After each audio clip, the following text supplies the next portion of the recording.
This is Transformation Ground Control,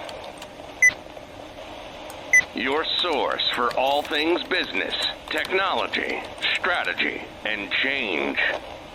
If you're growing your business, leading change within your organization, or undertaking any sort of operational or technology change initiative, this podcast is for you. This show covers what you need to know about digital transformation, organizational change, operational improvement, and business growth. 5, 4, 3, 2, 1. And now, here's your host, Eric Kimberling.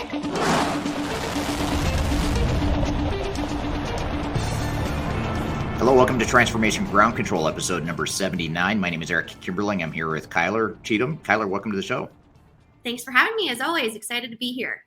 Thanks for being here. We are both with Third Stage Consulting Group. We're an independent consulting firm that helps clients throughout the world with their digital transformation journeys.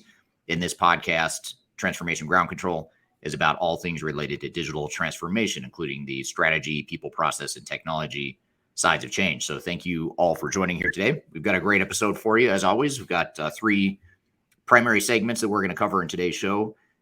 First of all, we'll start off with some interesting trends and hot topics in the digital transformation space, starting off with pandas and artificial intelligence. And I guess I've never really connected the dots between pandas or artificial intelligence. So I'll be curious to see where we go with that discussion, Kyler.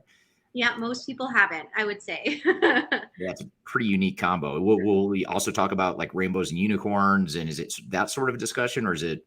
Not today, but maybe when we get to the Metaverse, things might get a little weird, but It always does. Things always get weird in the Metaverse, as we've talked about in the show before.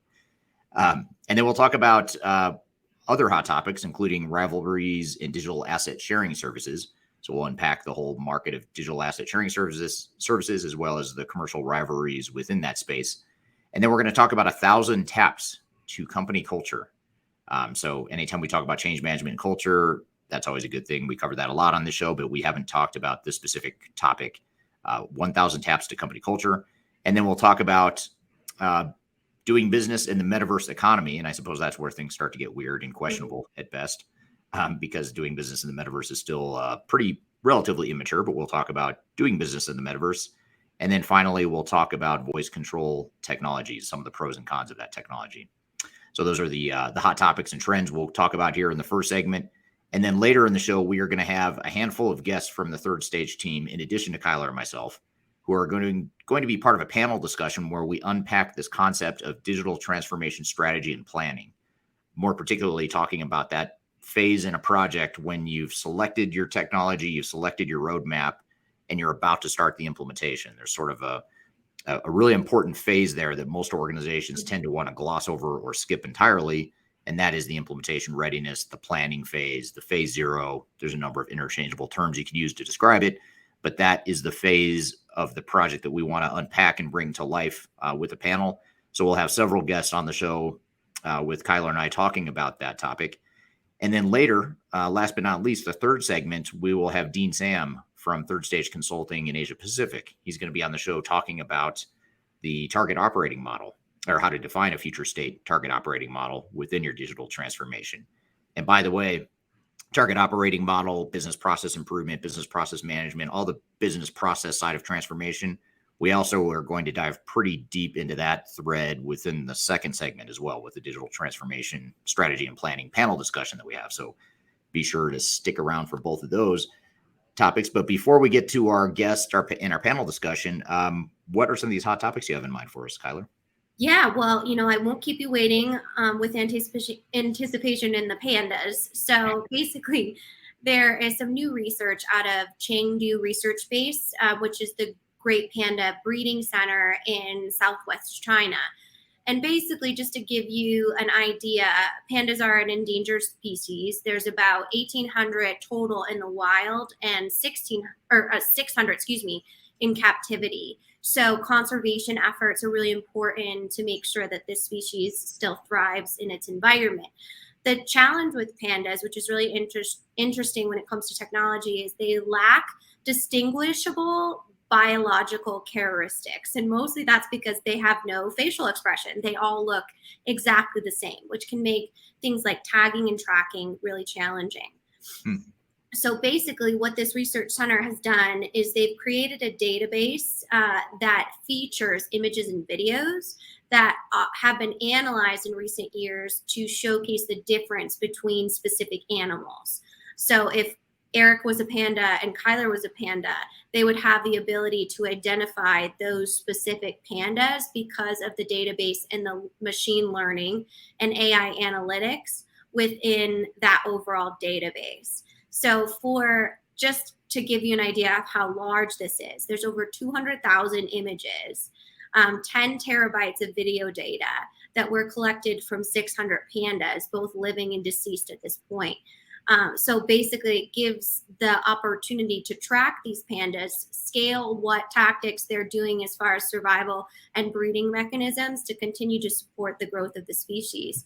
On a different lens, it also has an application that allows zoo goers, so any sort of captivity-based pandas, to identify their favorite panda and be able to tell what they're doing and where they are.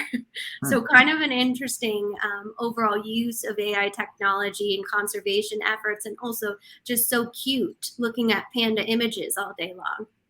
Yeah, that's fascinating. There's so many things that you just said that I had no idea. I didn't know that you couldn't, would you call it biological separation or just distinguishing characteristics. So usually they tell, like you think about facial recognition when it comes to humans, that data to open phones or to identify, it usually has specific biological characteristics. You know, I look different than you do. So the software is able to say, oh, that's Kyler, not Eric. But in these types of species, they don't have those distinguishable data points to showcase that. So they kind of had to use and build the foundation for a database to showcase and identify these specific pandas. So that's super interesting. And it's another really interesting use case that is a good reminder that there's just so many untapped opportunities to use artificial intelligence and facial recognition, machine learning, you know, all these emerging technologies that we're just starting to scratch the surface of how it can be used. I think that's a really interesting use case of how AI can be used differently. Absolutely. And into something that also is kind of an emerging technology within an existing field. We talk a lot about supply chain, the evolution of supply chain, strategies around supply chain, especially in our current climate. We haven't discussed a lot of digital transformation, data-driven asset sharing. So I'm going to give you some examples for case studies just to get our audience and how I wrapped my mind around this concept. It's basically on-demand warehouse sharing providers. So basically one of those is called Flex, and they identify any unused industrial storage spaces while making it available to companies short term. So say you have a surplus of inventory, or you want to sell some of your space within your storage area, you're able to do that. The interesting piece about this is the owner might have to accept that companies that are distinct rivals, so maybe we're saying like Amazon and Target on a really macro level, and they're storing their goods right next to each other, which really has opened the door for something that hasn't been as traditional within supply chain. That's kind of been more of a competitive advantage in that warehouse center. And then the second case study goes into Walmart Go Local platform. So think DoorDash or any gig work delivery service. Basically what it does is this Walmart-owned platform gets you the opportunity to have goods delivered, but it also engages in rideshare technology. So you might have a local business and you are sharing the actual delivery with your, competitor right down the road. So kind of some interesting new developments and technologies on that front. So I wanted to see how you felt about kind of this pooling of goods in a way that might improve efficiencies or support a more fluid supply chain, or if you think that this is a complete lack of competitive advantage and can be a huge risk to businesses. Well, I think the scale and the mass adoption of that sort of technology. I think that's the real benefit. I guess there's always a risk, especially in the case or the example you give of sharing with a competitor. But I think the adoption, the widespread adoption that comes along with that scale and finding these efficiencies, I think that is going to do more benefit than harm. So that's the way I view it. But then again, I haven't done the economic analysis of that by any means, but that would be my knee-jerk reaction to that. Yeah, it's kind of an interesting approach. It kind of started with an Airbnb house sharing type of model, right? And now it's moved into really an industrial space because of the challenges of specific supply chain issues that organizations experience. So definitely an interesting, and especially to see titans in the industry, specifically in retail, like Walmart, really kind of leverage that go local platform because they're known to not have a lot of third-party delivery services. That's kind of Walmart's business model. So they, started launching their own, but it's kind of ironic that they're using other sort of rideshare opportunities to deliver their goods.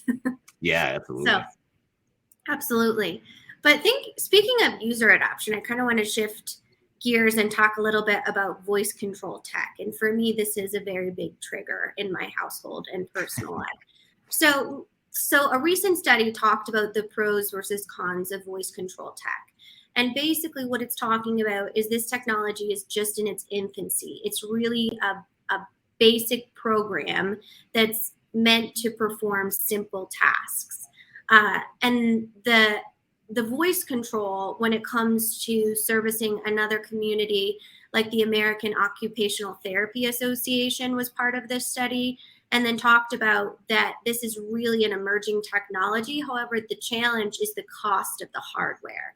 So someone that might have a hearing disability or something like that, we recently saw the patent on hearing aids expire. So you saw that go from, something that wasn't covered by insurance and was a very big cash offering in the hearing technology or wearables area.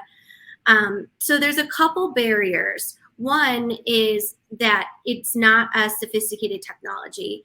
Two is it can't tell between users. So for me, waking up to Baby Shark from Alexa at 5 a.m. is a very big pain point in my consumer experience when it comes to Alexa, because she can't tell the difference between my toddlers and myself. And the last barrier to entry, and the third one, which I feel like you might have thoughts on, is customers are becoming increasingly concerned with the security. So the Alexa type of listening, Big Brother type of thing really gets my husband. He does not like when he thinks that Alexa is listening to him in any sort of way, or when Google immediately talks to him off of his Google device.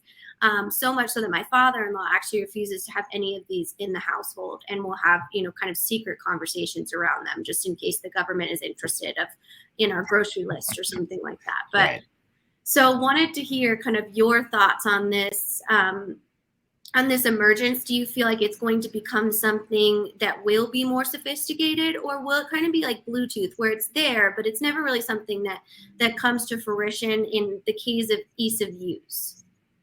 I don't know. As you were saying this, as you were describing this use case, or this talking about this technology in general, and tying it back to the AI and pandas, it's just fascinating to me. I feel like voice technology should be a lot further along than it is, because I feel like the origins have to go way back to when you had real simple question and answer type of technology that was being developed 40 years ago. But then AI, so you have AI that can recognize pandas and biological features of pandas, but yet your Alexa or Google device at home is playing Baby Shark or whatever in the middle of the night because it doesn't recognize your voice. It just seems weird to me that there's such a disparity in the maturity of those technologies. So I don't know. Part of me thinks, well, if they haven't figured it out by now, are they ever really going to? But especially when given the fact that the other thing too that comes to mind is voice activated or voice control technology has been around. We've had not just time to work with it. The last whatever it is, 5 or 8 years or 10 years since Apple came out with Siri and Amazon came out with Alexa and all that stuff. And not only has the technology been around, but you have these mass amounts of data that speaking of artificial intelligence, you think artificial intelligence or some sort of technology would sort of continuously improve and figure this stuff out, but apparently it's not the case, and maybe it's just not as simple as the way I'm making it out to be, but it seems like it should be a lot more straightforward. Yeah, and if there's any nerdy, space lovers like me out there, actually, this study started with a pop culture reference of the 1968 sci-fi classic, A Space Oddity, where he says, open the doors, Hal, which essentially is, the voice recognition program. And he says, I'm sorry, Dave, I'm afraid I just can't do that.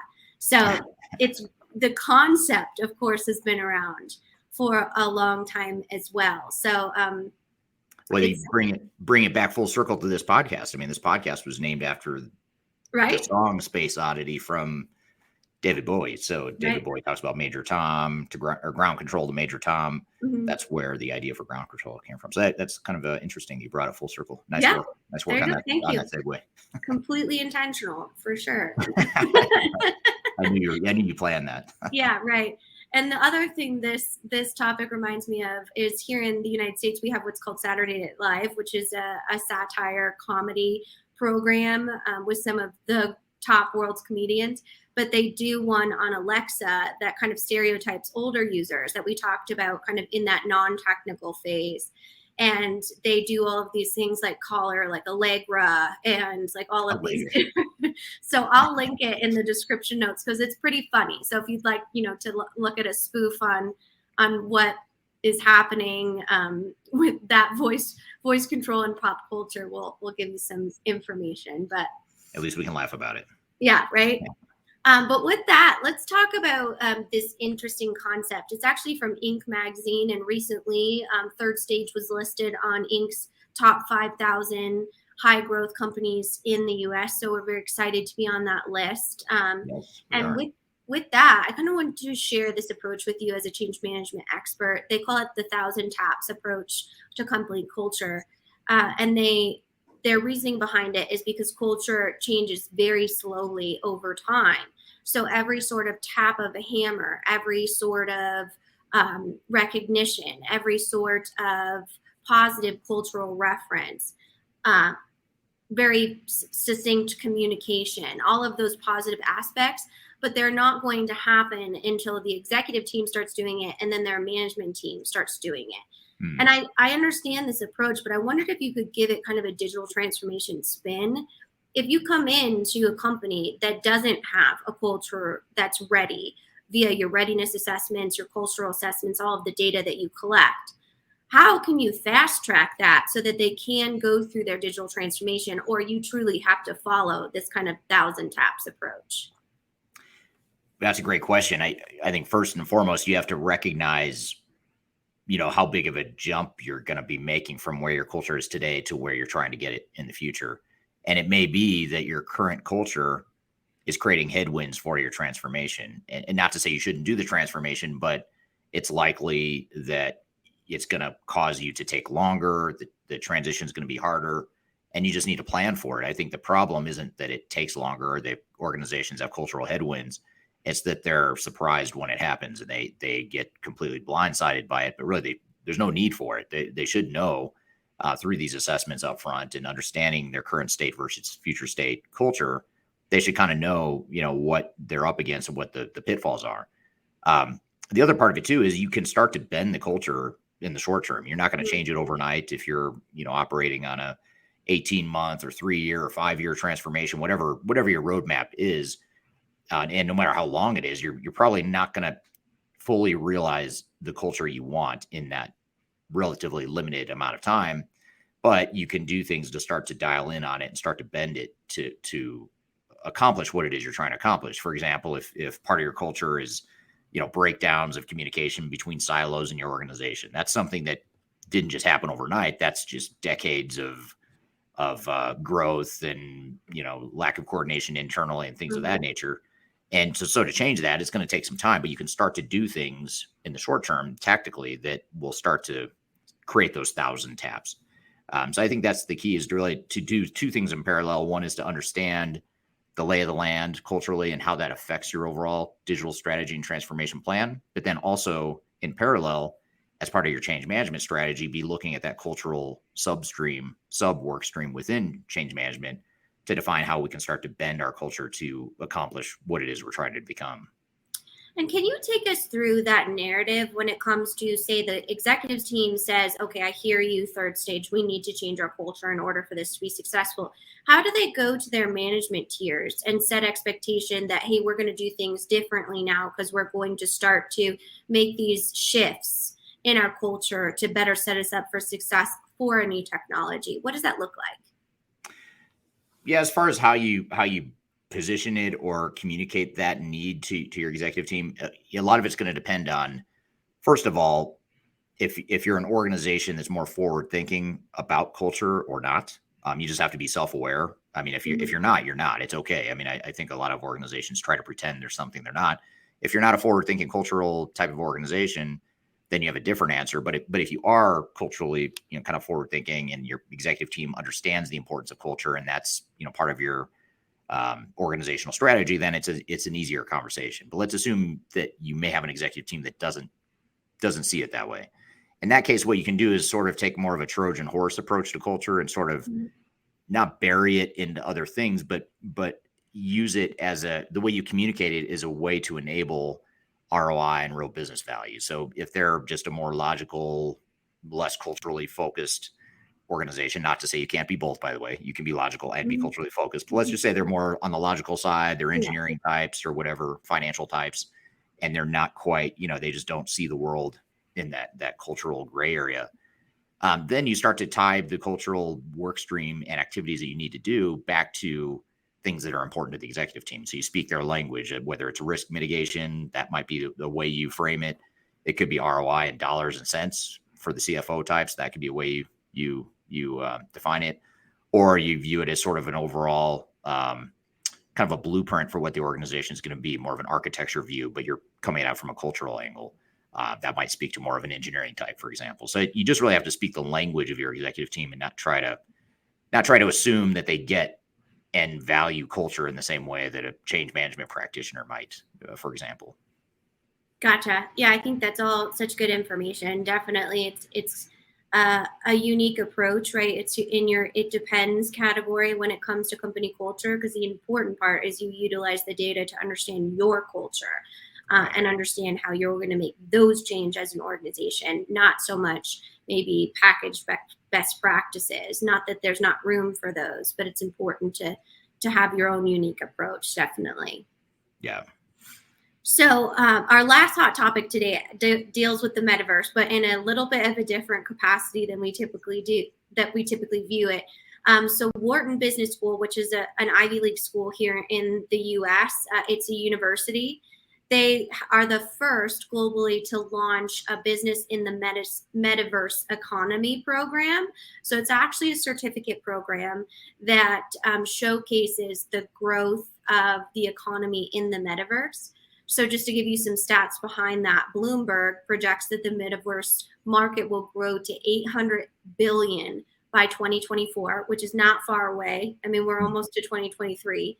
And then Citigroup estimates that it's going to be as large as 13 trillion by 2030. So basically what this program does is it's powered by a range of emerging technologies, including the AR, VR, virtual reality, augmented reality. Research analysts and all kinds of different experts in the field actually offer a curriculum to be certified to understand business operations in the metaverse. So not only are we seeing it from a capital investment, from a business pivot, we talked last week about kind of that reactionary digital transformation of Meta, right, to go into the metaverse. But this actually takes an in-depth look about challenges and case studies of companies going through this overall certification program. So if you are interested, it is $4,500 US. And the first iteration of the program is going to be from September 12th to November 6th, with registration opening this next Tuesday. So I think we should probably all just sign up and then go through the Metaverse certificate program so we actually know what we're talking about and can better understand where the metaverse is going. Right. Yeah, I like it. I like the idea of just fully embracing it and jumping in. I've actually been meaning to do that as sort of a research project, maybe to talk about it on this show or in my YouTube channel or whatever the case may be. So I like that idea. Yeah, well, we can all do it. We can do homework together, you, me, the audience, and see where the metaverse takes us. We'll all be wearing goggles, looking around at all kinds of different things, doing surgery on things as well. So I just want to see it. I just want to see how hard it is to make money in the metaverse. Like, can I just go in the metaverse right now and just somehow go make money, like perform some service or sell something? I don't know. I just am fascinated by that. I'd love to figure that out or understand it a little bit better. I know you can buy real estate and you can buy currency and or cryptocurrency and things of that nature, but I'm thinking more kind of traditional physical world business opportunities, seeing what you can do in the metaverse to make money as well. Yeah, and it's interesting because we've seen lately cryptocurrency really crashing, really struggling to maintain its overall brand or value, right? Which was that it's not affected by inflation or governments, those types of things. But we've really seen Bitcoin and different cybersecurity companies actually fail because of the lack of overall worth. So it's interesting. The case study actually says they do industry case study topics ranging from how large legacy enterprise can use metaverse technologies in both B2C and B2B settings, to which tactics companies can employ to ensure customers engage with digital world safely and appropriately. So a really interesting program, definitely. Yeah, very cool. Sounds really interesting. I didn't know that existed. So it's good to see the metaverse. Until yesterday when the press release dropped. Yeah, right.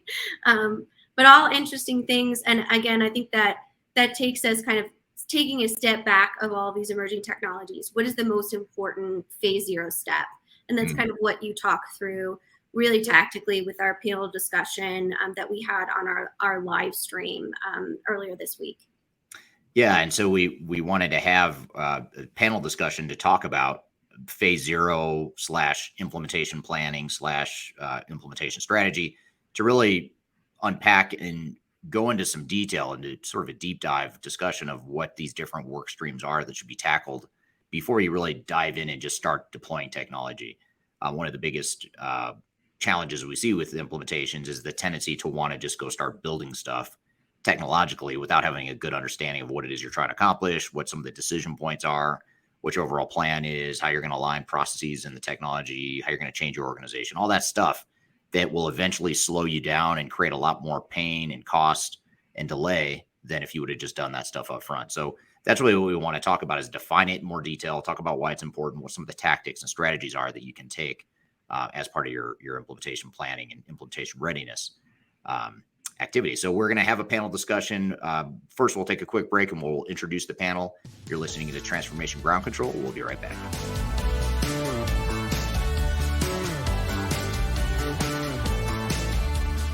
Hi, this is Eric Kimberling, the CEO of Third Stage Consulting, and we recently hosted our Digital Stratosphere 2022 virtual event.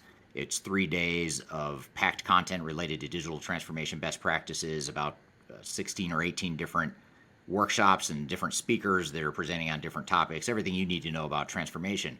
The bad news is if you miss that event, the event's over. The live event already happened. But the good news, if you've missed it, or even if you did attend it and you want to see replays or you want to catch the sessions you missed, you can do that now by going to stratosphere2022.com. Go to stratosphere2022.com, register. All you have to do is put in your name and email address, just a few fields. You get immediate access to all the recordings, and the recordings cover everything from digital strategy, software selection, organizational change, process improvement, architecture, data migration, cloud, trends in the industry, how to avoid failure, some of the legal aspects to think about, contractual aspects to think about as it relates to your transformation. All that is stuff that you'll get by registering for Stratosphere 2022 replay. And again, go to stratosphere2022.com and you can listen to all the replays of all the workshops that you might have missed at the event. So hope you check it out, and thanks for listening. We'll see you soon.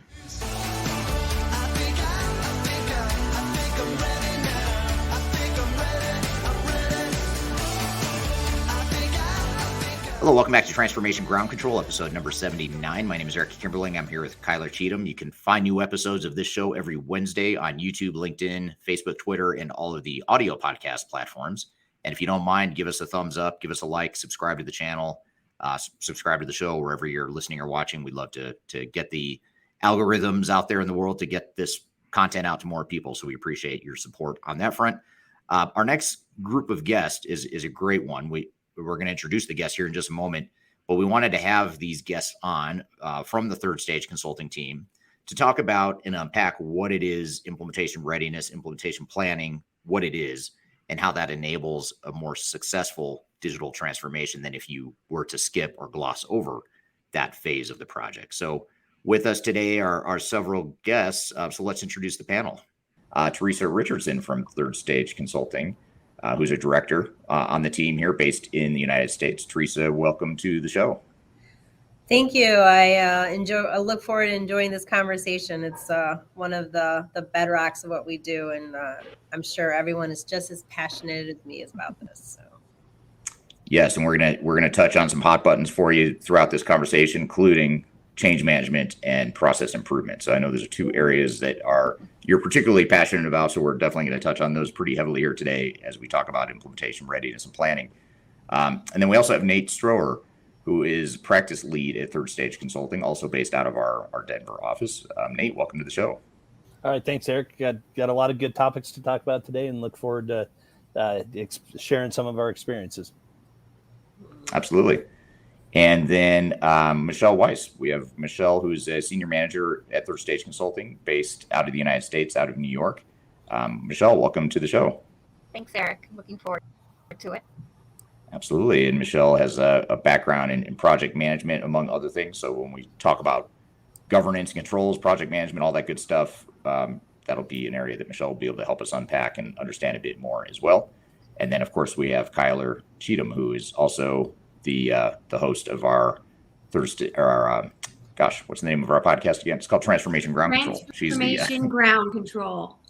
Transformation Ground Control. I should probably remember that name since you and I host it together. Don't worry, I got you. I'm here. Hi, everybody. Good to see some familiar faces. Good morning, Sam. Well, I guess it's good afternoon, Sam. Hi, Peter. Good to see all of you. Good. So we've got some repeat guests here joining us live today. And again, any questions you have as we get going, I'd love to hear your comments.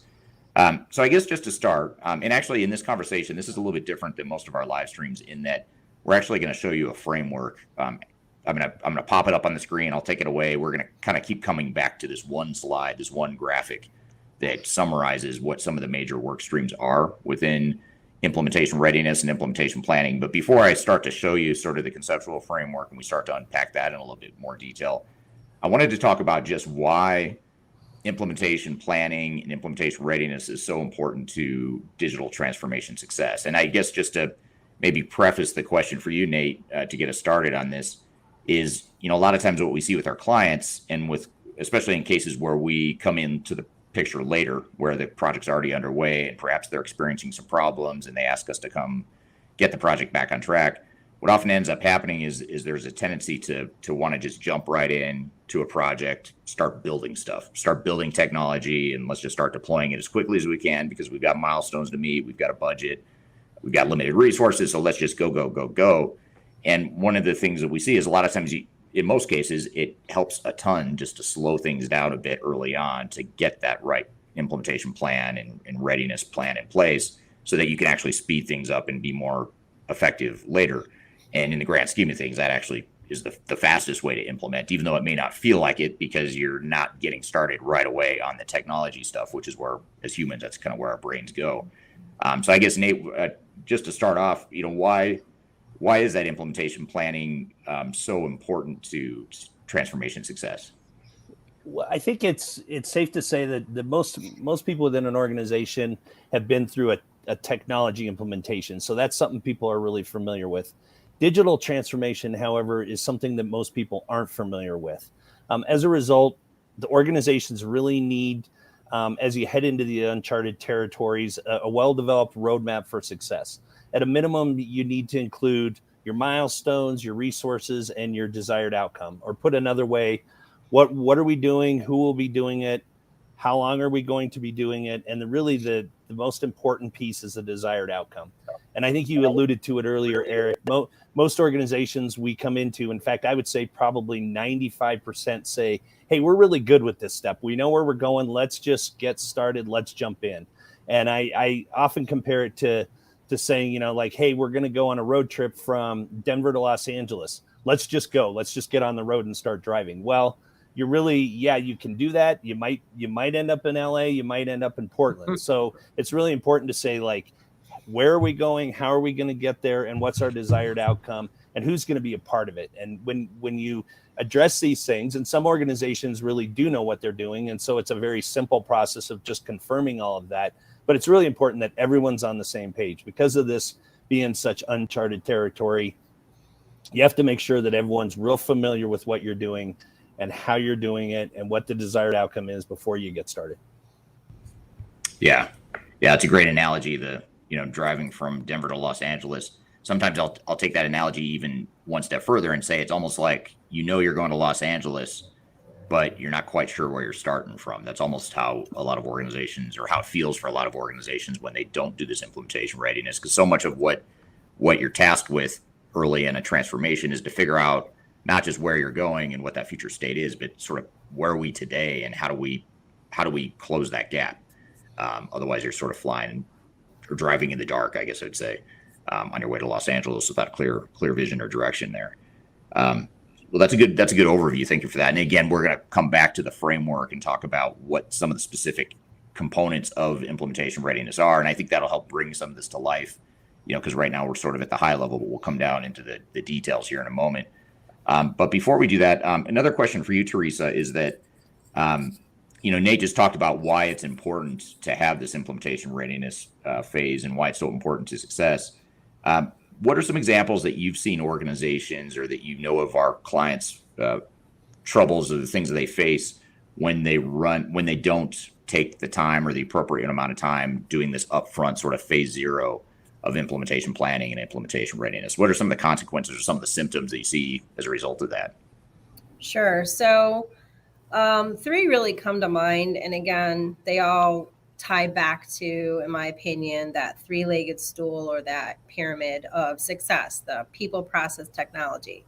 So you could run the risk of misalignment, meaning, are we taking the time to understand our business goals and our business strategy to the technology strategy? Will this technology support that growth in the future? So if you're not understanding where the two really connect and how they collaborate with one another or support one another, you could misalign your business goals to the technology. Another one is, and some of the things that I love is risking the cultural and organizational progress, right? So looking at your stakeholders. Do they understand the change? Do they know what's coming? Are they part of the conversation to create the solution that they need to help support what they're doing within that change as it moves forward? So you have the risk of losing or creating a bigger divide in your culture, depending on where you start. And then the last would be, in my opinion, is that operational disruption, right? So are we really understanding the total cost of what this is going to be, the cost to the organization? You really have to look at all of those to make sure that you're not offsetting one for the other. So I know in a lot of your videos, you talk about, if we're not looking at that picture from a holistic perspective, you can have a huge impact, negative impact to what we're doing. So although your implementation could cost $1 million, if you're not looking at how this impacts your operation, it could be, 3 to 4 times higher than that, just to level set and get everything moving back to where it should be. So in my opinion, it's not just the technology, it's the people, the process, and the technology, and they all need to be evaluated. And by using the implementation readiness framework, you're able to look at each one of those sections to make sure everything's aligned and moving to where it needs to go. Yeah, that's a great point. And you hit on this really important topic, or this important point of alignment or lack thereof of internal alignment. And that's a really important one, because a lot of times when you think about why these projects fail or what some of the common challenges are that organizations face, you think of things like, resistance to change or poor project management, governance and controls. Technology doesn't work the way you want it to. You think of all these different symptoms, but a lot of times when you dig underneath that and you really trace back why those symptoms happened in the first place, so much of that traces back to that lack of alignment. And if you're not aligned internally as a team as you get started and you get going down this path, you're going to spend a lot of time and money, wasted time and money, because you're not aligned. You're not on the same page. You're trying to make key decisions that are costing you time and money during the implementation. The other thing too. Oh, go ahead. Sorry. No, go ahead. Well, I was going to say, even with your business processes, you think, okay, this is a technology and we're going to focus on this. But if your processes, internal processes don't support it, or something's missing, or you need to re-engineer it, and you don't take the time to look at that, it's not going to be a good scenario when you flip the switch and you're expecting a certain outcome. And then you realize, okay, well, we need to re-engineer this or look at that. You're wasting a lot of time and resources. Yeah, absolutely. The other thing too that we noticed that I would just add to your list of things you mentioned that cause or that point to why implementation readiness is so important, in addition to alignment, is the realistic expectations and just really knowing, again, back to the driving analogy. Yes, we're going to Los Angeles, but now we have a clear vision of where we're starting from and how we're going to get there. What's the terrain we've got to navigate organizationally, operationally, all that stuff. And if you don't have that up front, not only do you have misalignment, but you also have unrealistic expectations, or you just don't know how long the project's going to take, how much it's going to cost, and how much it's going to cost you in terms of resources. And so you end up guessing, and you usually end up wrong, and then you blow past the budget, and it takes longer than you think because you didn't have that clear vision up front. So it's sort of like we're trying to unpack or trace back why so many of these problems happen. The good news is you can trace it back to a small handful of things that then percolate and explode into a bunch of other symptoms. So if you can really attack the root cause, which is really what we're getting at here today, that's one of the more effective ways to handle that. What I wanted to do for those of you that are watching, and those of you listening on the audio podcast won't see this, but we'll try our best to bring this to life verbally. But I'm going to show you a screen or a graphic that shows what we mean by implementation readiness and what some of the major components and work streams are. And I want to kind of walk through each of these one by one, and then we're going to come back to questions from the audience as we dig into this. If I take away the slide as we get going in the conversation, don't worry, I'll bring it back. And if anyone wants a copy of this visual, we're happy to share it with you. Just email us after the show. But the first thing I want to talk about is the executive alignment work stream, which is the first work stream you see at the top of this graphic. And that's one of the major work streams of implementation readiness, which is really ensuring that you have internally at the executive level, you have clarity and definition and articulation of what it is this project and this transformation is going to mean to the organization. And when I say that, I think a lot of people think intuitively, like they think, oh yeah, I've done that. We've defined that we need to replace our old system. I'm not talking about replacing and modernizing technology. I'm talking about just what is it that you want this project to accomplish for your organization.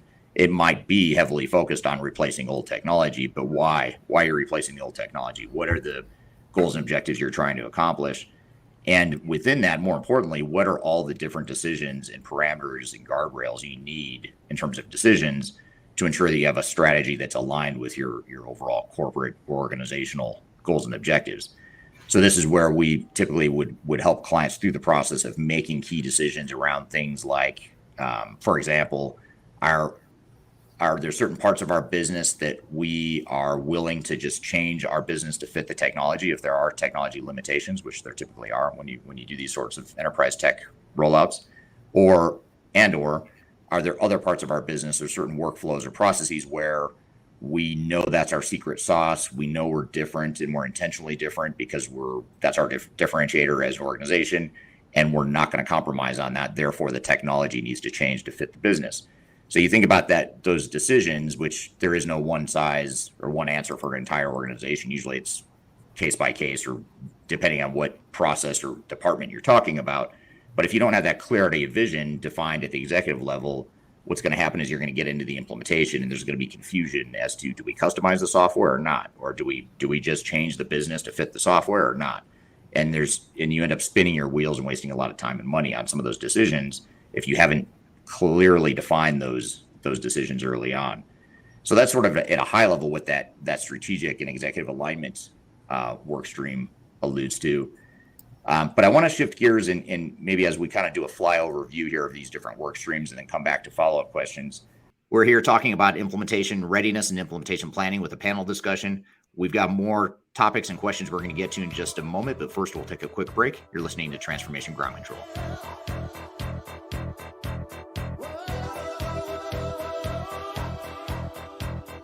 If you are aiming for transformation success, turn to Third Stage Consulting Group.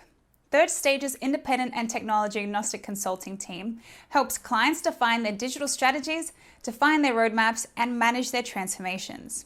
With offices in the US, Europe, and Australia, our team helps the world's most forward-thinking organizations through their transformation pitfalls and risks. If you are embarking on a digital transformation or business change initiative, contact Third Stage Consulting to see how we can help you reach the third stage of transformation success. Learn more about us and download independent reports, videos, and other best practices at thirdstage-consulting.com.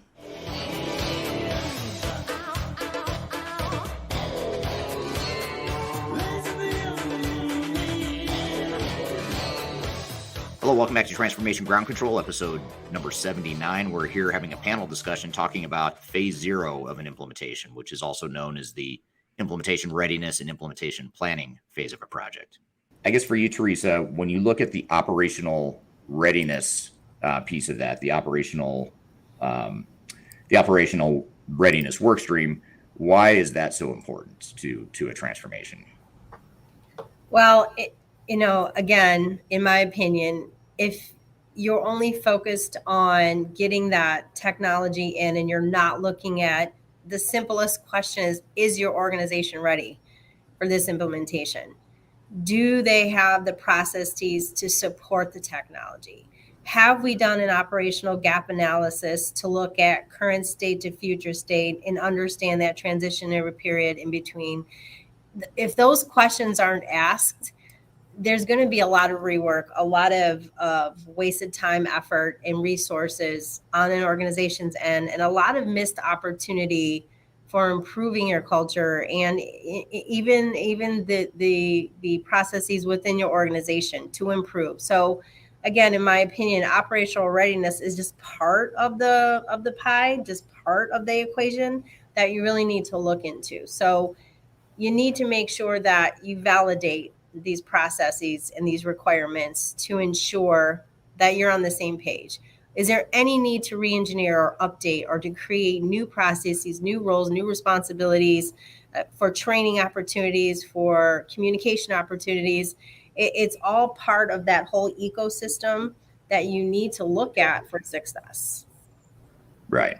I mean, I could take a whole hour talking about this because it's so very important. So, the processes are the foundation of what you're doing. And it sort of serves as that blueprint for your whole transformation. When you think about building a house, you need to know how you're going to build that house and sort of what the design is, where the walls are going to go, where the foundation goes, where the plumber and the electrician and drywall people are all going to come in and do their role. But what ends up happening is organizations end up going to the plumber.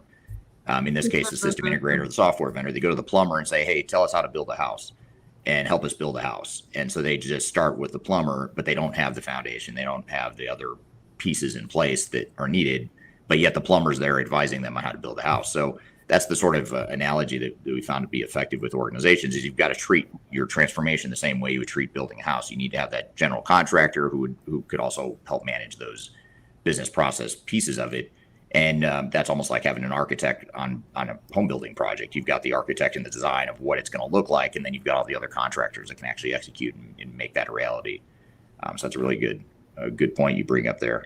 I was going to say something about that, Eric. Sure. One of the things is that a lot of people think, well, how can I come up with my processes if I don't know what the system does, right? Yeah. And that's and the important thing is to get your processes down, right? And then, because the system integrator is not going to help you with that. They're expecting you to come with, this is my process. Mm-hmm. And then they're going to do that fit gap. Now they're going to say, you know what, our system does it this way. let's talk about it. Can we change this? Can we change that? Can we do something to make it more like yours? So I think that perception that they're going to help you with that is definitely out there, and it's not correct. Implementation is expecting you to come with what are your processes, what do you want them to be in general, and then we'll help you with that idea of how does it fit with the software. So yeah, that's a great point. I totally agree with you. And it's almost like when you think about business processes, kind of that level 1 through 5 classification, where level 1 is your real high level macro processes, and then you get down to level 5, and that's your screen by screen, button by button, what you're doing in a workflow. The system integrators or the software vendors are going to help you with that level 5, level 4 and 5 level of detail and granularity, which obviously that's what they're good at. But you still need that overarching framework, kind of that top down level 1, 2, 3 definition of this is what we do, this is how we're going to do it. And there's certainly going to be some reconciliation. You mentioned the fit gap piece of it. You're going to have a vision of what you want your business to look like and what you want that blueprint to be, and then you've got the realities of the technology. Some limitations in some cases where you just can't achieve that vision with that technology, and therefore you decide, what do we do? Do we water down our vision? Do we put in a third-party system to help fill that gap? But then there's also, in some cases too, there's competencies that technology bring to the table that you may not envision early on, which is okay. You start to get into things like machine learning or some of the more automated tasks that can happen in new technology. That's going to enable and give you ideas for how you could improve your processes. So you kind of have to take top down and bottom up and kind of meet in the middle there with the technology driven versus the operational and strategic driven piece of it. So it's a great point about not wanting to defer too much to the software vendor and how the technology works without that clear vision up front. Okay, and back to your other, arguably your area of biggest interest and passion, Theresa, is organizational change or the people readiness. And I say arguably, and really, I don't really think that's up for debate. I think change management is clearly your number one mindset when it comes to transformation, which is a good thing. So this people readiness work stream here, tell us about that one. Why is that one so important in this implementation readiness phase of a project? So I have to be honest with you. When I saw that particular point of discussion today, I started taking notes and writing all kinds of stuff. And I'm like, this is awesome, because change, and I don't think a lot of people understand when this really happens, but change really begins the minute the decision is made, right? The minute the decision is made from the top or whomever is going down this path, that's when you need to understand how you're going to fit change management within the overall plan, because change begins the minute the decision is made. And I'm like, I'm going to write that on my board. I'm going to, you get these moments of awesomeness. I'm like, oh my God, that's a great saying, but it's true, right? Change begins the minute the decision is made. And a lot of organizations, it's like an afterthought, but people make our organizations. People make the wheel turn. And I've said this 20,000 million times now. Unless your process is 99.9% automated, people are involved, and you have to take that into consideration when you're looking at a transformation. That's if you want it to work, that's what you got to do. Some people, they just forget about it. I'm like, okay, you don't want it to work, fine. But that's what you need. So making sure that you have your people readiness assessments. Are your teams engaged? Do they understand what the change is? Can they articulate it? Do they understand why it's important? How it's going to benefit? Even when you're looking at process re-engineering or creating what we just discussed on how our processes are going to evolve, or how are they going to support, 9 times out of 10 you'll have a change in roles and responsibilities. So do your people understand what their new role in their new world looks like? If not, we have to provide training, communication, maybe re-education, whatever, because we have to support them in order for them to support the technology. And that's a lot of times where they miss the mark. We talked about, the gap analysis and the processes. You have to do the same thing with your people. You have to evaluate their skill sets to current state to future state. What new skills are required in this new environment? And the last is, people transformation. I can't say this enough. Creating a culture of change mindset doesn't need to stop when your technology implementation is over. You want to grow that. You want to cultivate that, because they're the people that are going to see the next opportunity or wave of improvement, of cost savings, of, a defect, calling out a defect, making sure that things are running appropriately. We're giving a service to somebody or giving a product to somebody, and they're the first ones to see an opportunity to make it better. Yeah. And we only have a half an hour, but I could go on and on and on. It's important. Oh, absolutely. Yeah, it's definitely important. I'm going to share a few comments as we're getting them in here. And I'm actually going to come back to some audience questions in just a moment, but I want to get through these last two work streams a bit first. But just some great comments here from Chris on LinkedIn. He mentions that getting the as-is processes can take months.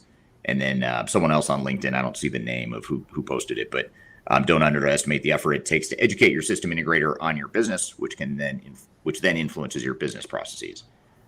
So that's a great point too. And the better job you've done of defining your operational plan or your future state business processes and your change management plan, the better your system integrator is going to be able to add value to the project and sort of fit within your vision for what the project is, rather than making it about them and their vision. And that's an important dynamic or mindset shift that organizations often face. Okay, Nate. So I'm going to switch gears a little bit, and we talked about strategic alignment. We talked about operational readiness, people readiness, and then there's technical readiness. Maybe help us understand that at a high level in terms of why that work stream is so important. Or what is it, and why is it so important? Well, I think this goes back, and we're starting to hit a theme with all of these different readiness pieces of the project. But I think it really, again, comes back to where are we now? Where do we want to go, and how will technology help us get there? And when we say where are we now, I think it's important to everyone, or organizations and people, for all that's worth, tend to focus on what's not working. But I think it's important to say what is working, what are we doing well, and how is technology helping us to do that well? And then what are the challenges, and how can this new technology help us to get to where we want to go? But I think it's also important, and organizations tend to focus on one technology, and it usually is around an ERP system, a CRM package, a human resource platform. But I think it's really important to know that all of these work in the overall technology landscape. So all of your systems really need to not only work together today, but work together in the future to support your vision. And I think Chris, Chris McPartland, I think you made a really good point in one of your posts here, and that is the technology may already be there. And we've had organizations before where you come in and you say, you know what, I think you're focusing on an ERP implementation.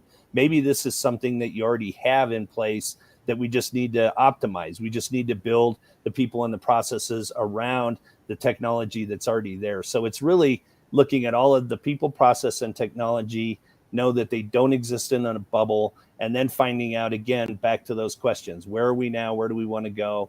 And how will the technology support that vision? And I think just to add to that is also making sure that the people that are going to be working within your organization with that technology are, prepared or getting support to get to a point where they're going to be able to support that. So a little bit of that people training, people change management for them, the IT folks, which is, have a bigger role sometimes than end users specifically, just because they're going to be, implementing integrations and other systems to support the bigger system, right? So. And I think one of our clients earlier this month made a really good point. He said, you're dealing with end users that are used to a rotary dial phone, and we're giving them a smartphone right now. It's still a phone. It still communicates from one person to another, but it's a whole different way of doing it. So you can't just assume, okay, we're going to take the old phone, take it out of the wall, hand someone a smartphone. They know how to use a phone. There's a whole process of not only training people, but getting the right people in place to take advantage of the technology. And I think that second piece is really the most important one. And that is some people not replaced, but you might need to get some people in there with different skill sets and different ways that they do their job and the way they work within the organization to really take the best advantage of the technology. Yeah, absolutely. And, that technical work stream is also important because it provides the architecture and the integration for how technologies will tie together. Even if you're implementing a single ERP system, you've got to tie together different modules within that system, and you've got to have an architecture for that. And not to mention the fact that it's highly likely, if not 90% plus likely, that you're going to have to integrate your core ERP system to some other technologies, whether it's a regulatory system or a industry specific type of solution or whatever the case may be. Okay. And then Michelle, help us understand the last work stream here at a high level, the project governance and planning. What is that work stream and why is it so important during this phase of the project in particular? Sure. I mean, this is the work stream that helps you determine how are things going to be managed, who's going to manage them.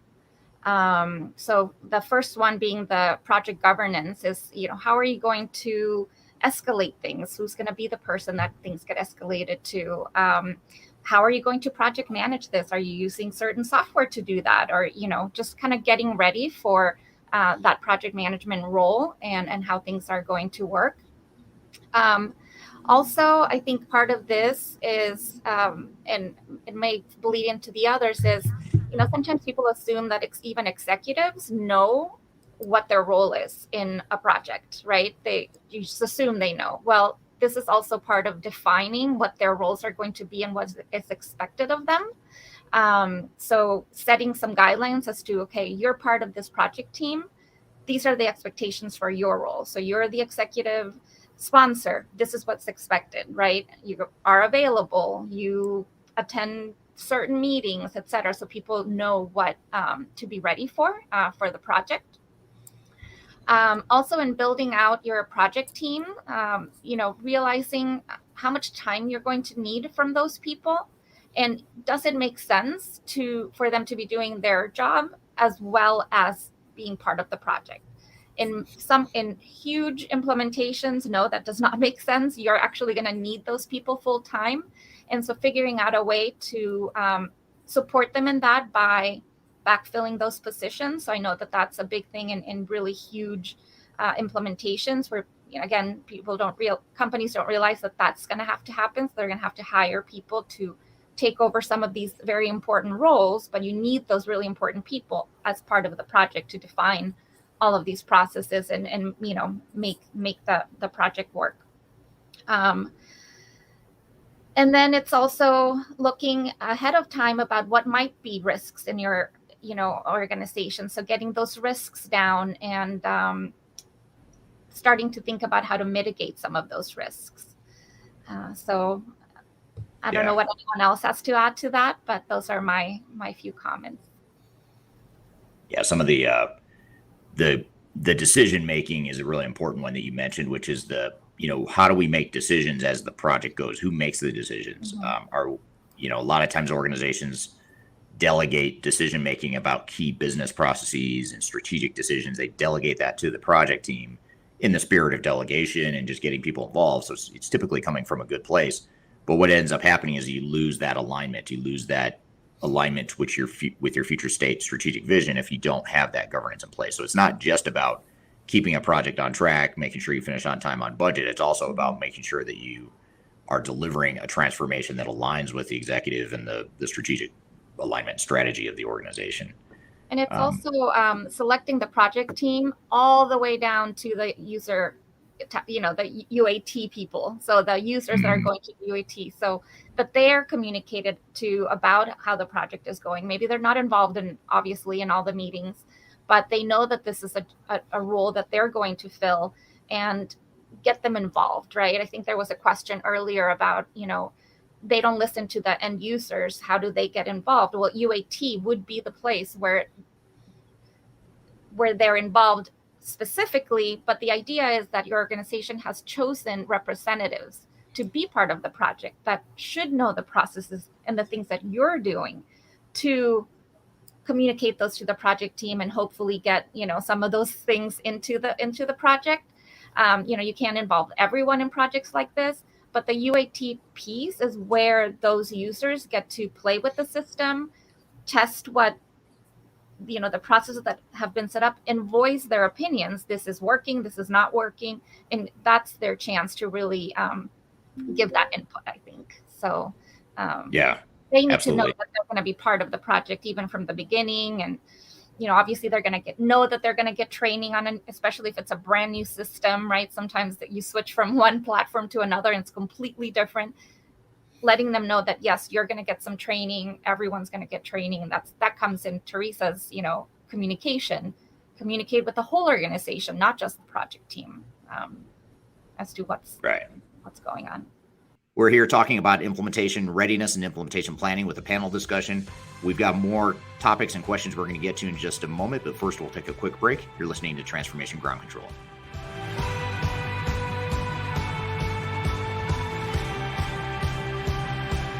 If you are involved in any sort of digital transformation or business change initiative, you will want to download the 2021 Digital Transformation Report. With its comprehensive overview of business and technology trends and best practices, this report is a must-have guide for any transformation project or executive team. Download this free report by visiting Third Stage Consulting at thirdstage-consulting.com. You can also visit our website to learn more about us or download independent reports, videos, and other best practices. Again, visit thirdstage-consulting.com today to learn how to take your transformation to the third stage of success.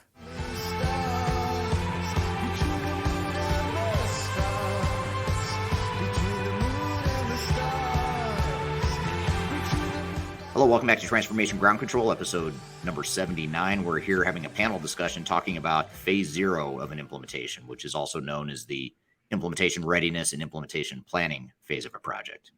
While we're on this thread here of people and change, Theresa, I'd be curious, Theresa and Nate in particular, curious to hear your thoughts on this, but this is from LinkedIn. The comment is the scariest part of digital transformation is the poor level of communication. Some global managers believe their own perception is the only one that's valid, and they do not value the experience and limitations of end users and medium to low managers within the organization. So how do you overcome that, Theresa? Maybe we'll start with you. When you talk about communication and the poor communication I think this person's also getting to something even deeper, which is the managers thinking they're right or only their perception is valid. What are your thoughts on that? I know it's a huge question, but what's your first pass? You see the wincing in my face, like,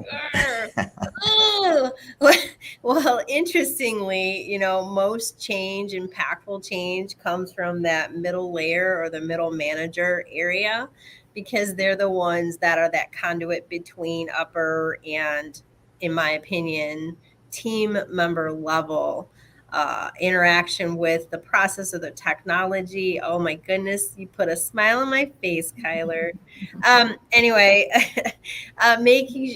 when you have managers like that, in my opinion, a manager doesn't need to be the one driving the change if an organization is really engaged, because you have change agents, you have the people that want to see this change move forward. So you don't really have to leave it up to that manager if you really want to make that switch. In my opinion, change is an organization's responsibility. So the communication, it's like a cascaded communication plan where every level of an organization has the idea of the change, but how does that change impact them at their level of influence is very important. Again, I'm not the type of professional that would allow or permit one level or one person to just stop everything. I think it takes an entire community to make, embrace, and really move that change forward. So if the question is, how do you get around that? I think the person asking that question really knows, right? You see the problem, so step up and fix it. Because honestly, everyone within an organization, they're not there just to be there. You're taking time from their family. You're taking time from their, lives. They're there because they want to be there. They want to do a good job. So if you see it, you know what? Address it. So that's what I would say.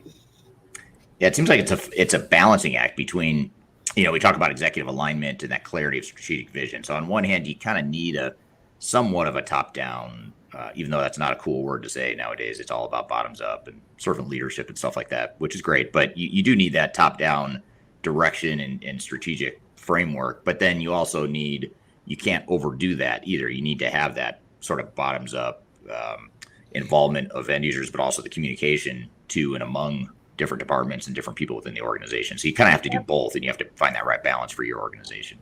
I mean, to be honest with you, if worse comes to worse, you need to talk to what people listen to, dollars. You know what? Mm-hmm. If my manager or whomever isn't making it happen, and senior leadership's like, well, why? Tie it back to the dollars. That'll get their attention. You're just wasting $10 gazillion because this isn't happening. You'll see some changes. So, I mean, there's plenty of ways around that barrier. And here at Third Stage, we are very good at identifying what they are and just kind of like blowing it up. And absolutely. Happen, So. Yep. And then here's an interesting comment from Chris Simmons on LinkedIn. He says, for some people, change can be difficult, especially those who may have been with the company for many years. And that's a great point. If you have a highly tenured staff, change management is just going to be harder. If you're an older, more established organization, change is just going to be harder. And I think too many organizations underestimate that. And they think, no, it's not going to be hard because our people hate the old green screen system. So they're going to love the change. Well, maybe they will at the end of the day, but it's going to be a very painful process. I think that's the part that people don't fully understand. Honestly, I think that's a pot of gold in my mind. I mean, you have all that tenure, all that experience. And, I know you just maybe saw me get a little excited there, but that's what it is. It's like a pot of gold. It's all this experience and you're there for a reason. You've been there for 40 years. Well, you love your job. You're passionate about it. So let's tap into that. Let's figure it out and have them become the cheerleaders. I mean, just because someone's been there 40 years and they're using a phone on the wall versus someone out of college who has a super duper fast new version iPhone that you can look at and it turns on. It doesn't mean we're going to discount the person that's been there for 40 years. In my opinion, that's a huge opportunity. That's a huge pot of gold, and I tap into it. I'd be like, hey, let's talk. Right. Absolutely. Yeah. It's a great point. I'm just going through. We have a lot of great questions here from the audience. I'm actually having trouble getting through them all, or just kind of picking the ones that go with the flow here. Here's an interesting question or comment from Furkan. I hope I'm not mispronouncing your name too terribly. On LinkedIn, he's responding to Chris McPartland, who we showed a comment from him earlier. I think Nate, you mentioned him earlier. He mentions that another crucial point is following these processes, which are related to relevant trends, because it changes quickly, in my opinion. So I guess, maybe I'll turn that into a question. What about, how do you, from a process improvement perspective, how do you ensure that you're taking advantage of sort of best practices or improved business processes that can deliver real business value? How can you do that, but at the same time, do that in the context of a very rapidly changing tech environment where technology is constantly changing and the world's changing? How do you sort of define that moving target in a transformation? Or do you have any thoughts on that, Theresa? Maybe we'll start with you on that.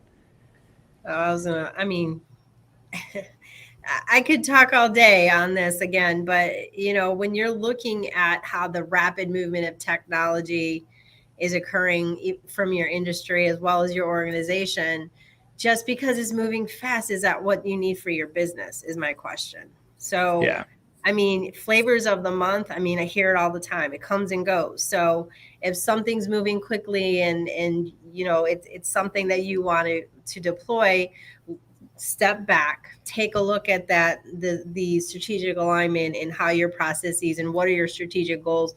Is that the right fit for your business? Ask the people who are touching the process. It might be a shiny bell here, but when I'm involved in the process, will it work for me? Will it get a better service, a better product, a better whatever? Am I going to help my consumer, my customer by changing these processes and making it shiny, faster, whatever. I think even before you want to do that, you would really need to look at whether or not it's the right thing to do for your business. Yeah. And speaking of speed and change, here's a question I want to maybe see what your thoughts are here, Nate, on this question again from Chris McPartland.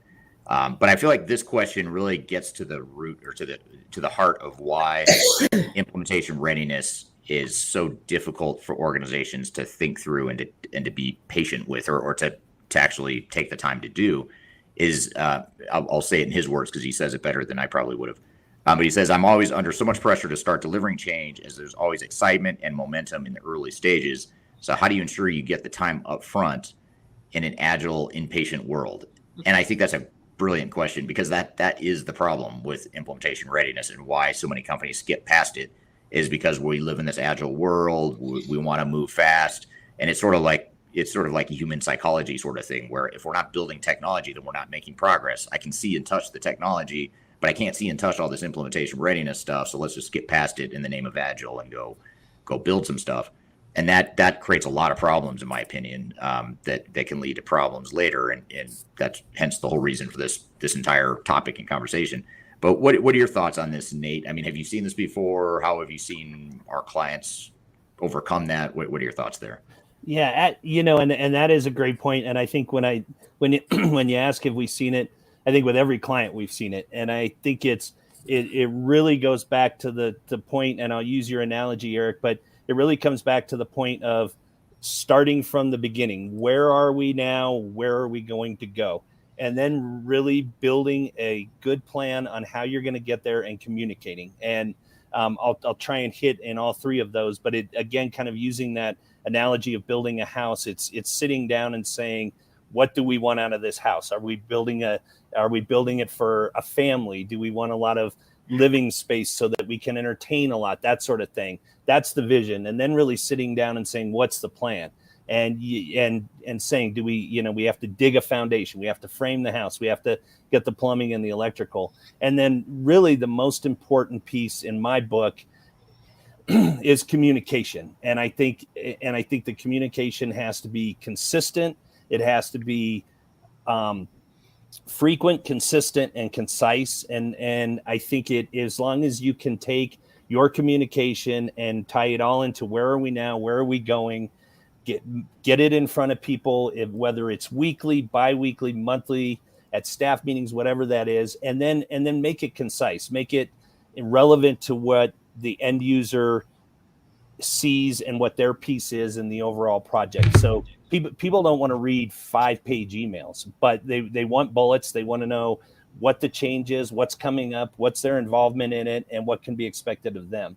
And I think if you do that, it lets people know that, again, here's where we're going. The end goal is to build a house that we can all live in. And yeah, it's not exciting when you're seeing a hole dug in the backyard and a foundation is being poured. That's not really something you can put your hands on. But as long as people know you do this before you do this, before you do this, and then we all move into the house, it gives them an idea of where you're going. Yeah. One of the things that I want to add to that is, going back to the earlier part of our discussion, you're talking about, what risks are we in danger of? And I think one of the things that just popped in my head as he was so eloquently describing that is the risk of a restart. So that's a very costly thing, not just in money and resources, but in the buy-in and adoption that you've created up to that point for your organization. When you don't really take a step back and look at what are we really doing, where are we, and where do we really want to go, and what that piece in between is. If you don't do that, then you're moving along your timeline. You find something that you need to adjust. You got to stop. You got to adjust. And then that whole cost of a restart is huge. It's huge. Yeah, absolutely. That's a great point. And I agree with that, by the way. It's a lot cheaper and faster to do it right the first time than it is to mess it up and think that you're speeding things up, and actually you're just headed faster towards a failure. making sure you get that right up front is super important. You're headed to the brick wall. Get it? The brick wall behind me. No. Boom. Shh. No. Little digital transformation humor here on the show. If you do a restart, then that's where people start getting that exhaustion of, I think there was a question about change exhaustion, right? If you're going to have to restart something and they're going to be too exhausted from all the change before and it didn't work. So why would I pay attention now? So Absolutely. It definitely has a huge effect on morale, I think, Absolutely. as well as putting the project restarting a project with higher risk because your people are just like, okay, I'm over it, right? So high five across the room, Michelle. That was awesome. Yes. Yeah. No, that's a great point. And I guess just in the interest of time, I know we're going to lose at least one panelist here in just a few seconds to a client commitment. But before we lose anyone from the panel, I want to ask sort of this capstone question or this closing question here, which is, what closing advice would you have for an organization that's maybe in the midst of a transformation, and what should they do to get started? I mean, when you think about implementation readiness and doing some of the stuff we talk about here, how do they get started on it? Whether they're just starting their project or perhaps they're already part of the way through the project, are there pieces of this you can work into your plan sort of midstream if you're already down the path? In other words, is it better late than never to do some of this stuff? I guess, Theresa, why don't we start with you? Because I know you're the one we might lose first in the time commitment. Absolutely. It's better late than never. Will it be more work? Yes. But will you appreciate that when it's done the right way? Absolutely. Again, people contact us for change management. Let's just say even BPM, middle, almost all the way through. It is an uphill climb. However, it can be achieved. One thing that I would say in terms of advice is to take a step back and breathe. I know that excitement is created. We want to do this. It's the right thing to do. But take the time and have that due diligence and really look at, okay, what is it that we're doing? Why are we doing it? Where do we want to go with it, right? And then who are the people we need to bring to really evaluate from not just that unbiased view, but that agnostic view? Like, are we doing the right things? A lot of people are going to tell us a lot of things. Yep, buy. Take this, purchase this. But is it right for our business? That's the question you have to ask. And if it isn't, what do we need to do to fix it? Yeah, great point. Thanks for that. How about you, Nate? What are your thoughts?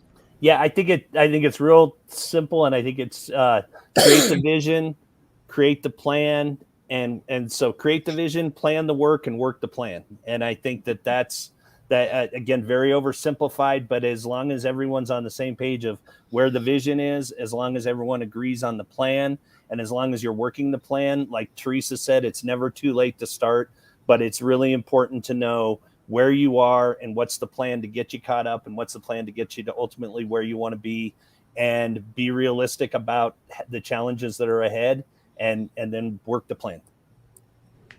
Yep. Great point. How about you, Michelle? Any closing thoughts or recommendations to organizations that are considering or wanting to address some of these implementation readiness concepts? Sure. Yeah. Nate just covered kind of if you're in the middle of one. So I want to give advice to people that are just getting started. And like also Theresa said, it all starts the moment you decide you want to make the change. And some of the implementation readiness steps can start happening while you're choosing your software, right? So that way you maybe don't feel so rushed to try to get into implementation. So thinking about who those important people in your company are that you might want to try to retain for the project, starting to communicate about this, forming some excitement to get ready for that implementation. So, some of the process stuff might not be able to happen until you've chosen the software, because now, you have some idea about how they do things a little differently. But a lot of it can start sooner, and it's never too soon, I think, to start thinking about how you're going to communicate, with the change management plans and things like that. So start early, and it'll get you ready faster. Yeah, great point. I don't think I've yet met a client that said, "Yeah, we started this whole implementation readiness thing too soon. We should have waited," or the change management stuff. We should have waited on the change management. We started way too early on that. I've never heard a client say that. All right, thanks everyone. Appreciate you joining this panel discussion and really helping us better understand what implementation readiness is, how it ties into a project, and how it enables success. There's some great threads and topics for us to pull on and unpack a bit more. Kyler and I are going to do that in just a moment, but before we do, we'll take a quick break. You're listening to Transformation Ground Control.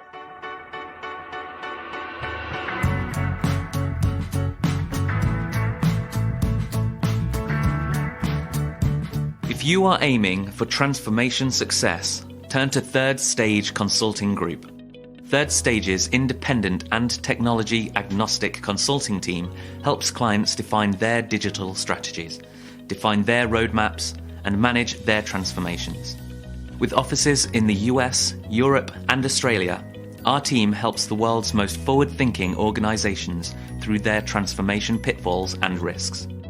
If you are embarking on a digital transformation or business change initiative, contact Third Stage Consulting to see how we can help you reach the third stage of transformation success. Learn more about us and download independent reports, videos, and other best practices at thirdstageconsulting.com.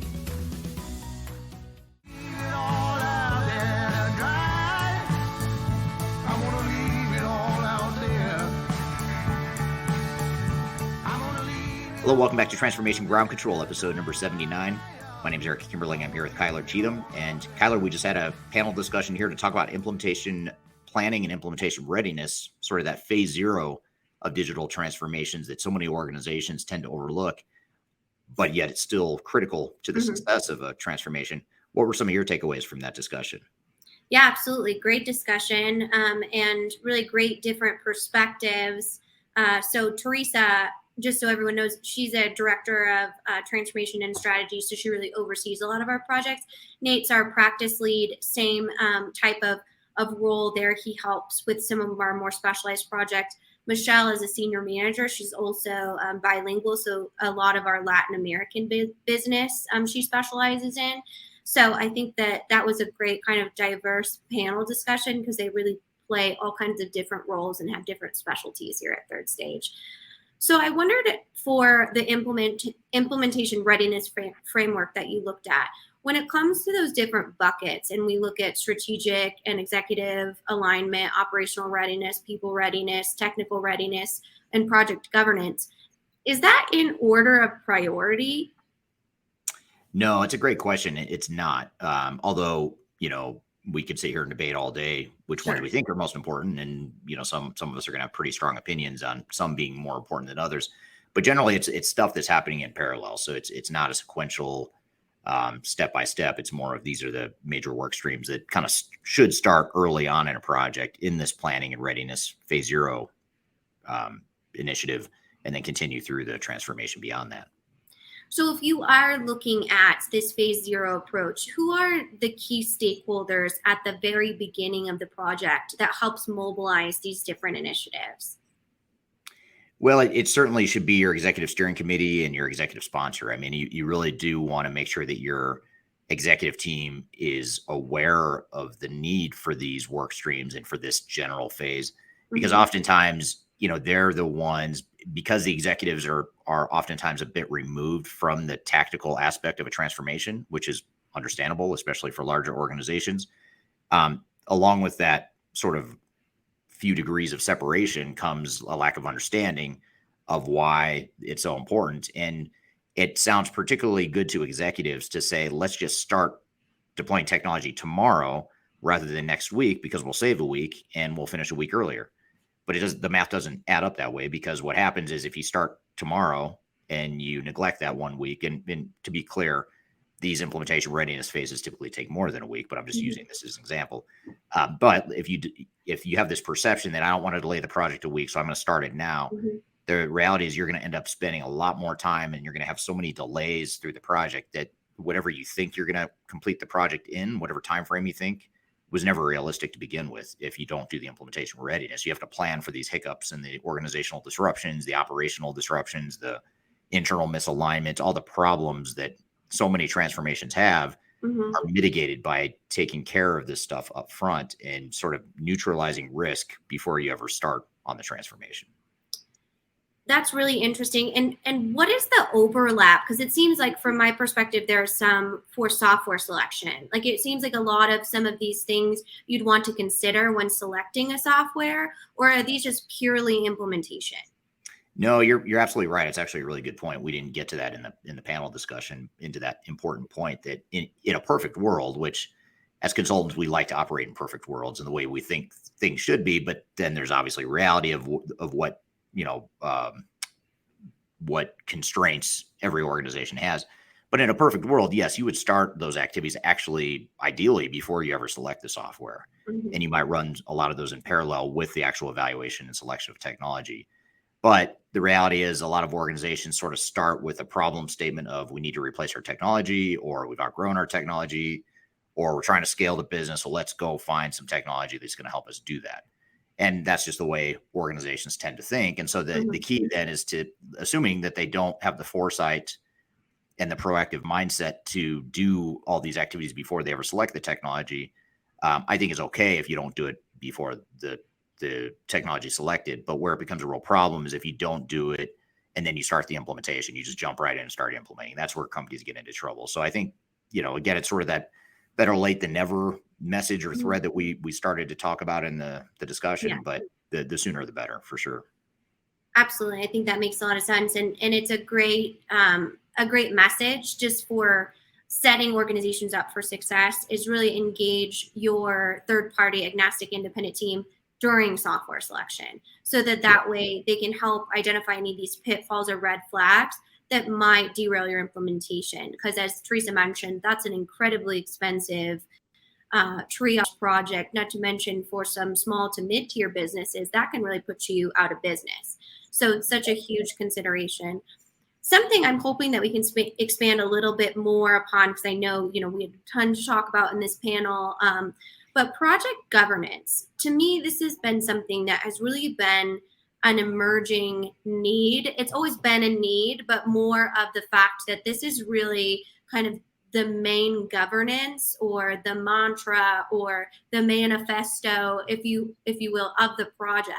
And I think a lot of people don't understand the importance of project governance throughout the entire project. So can you kind of speak to the role of project governance and planning, and maybe who should be involved in that? Yeah, again, it should be something that starts at the top of the organization, because ultimately the top of the organization needs to be comfortable with how decisions are made and who's responsible for making decisions.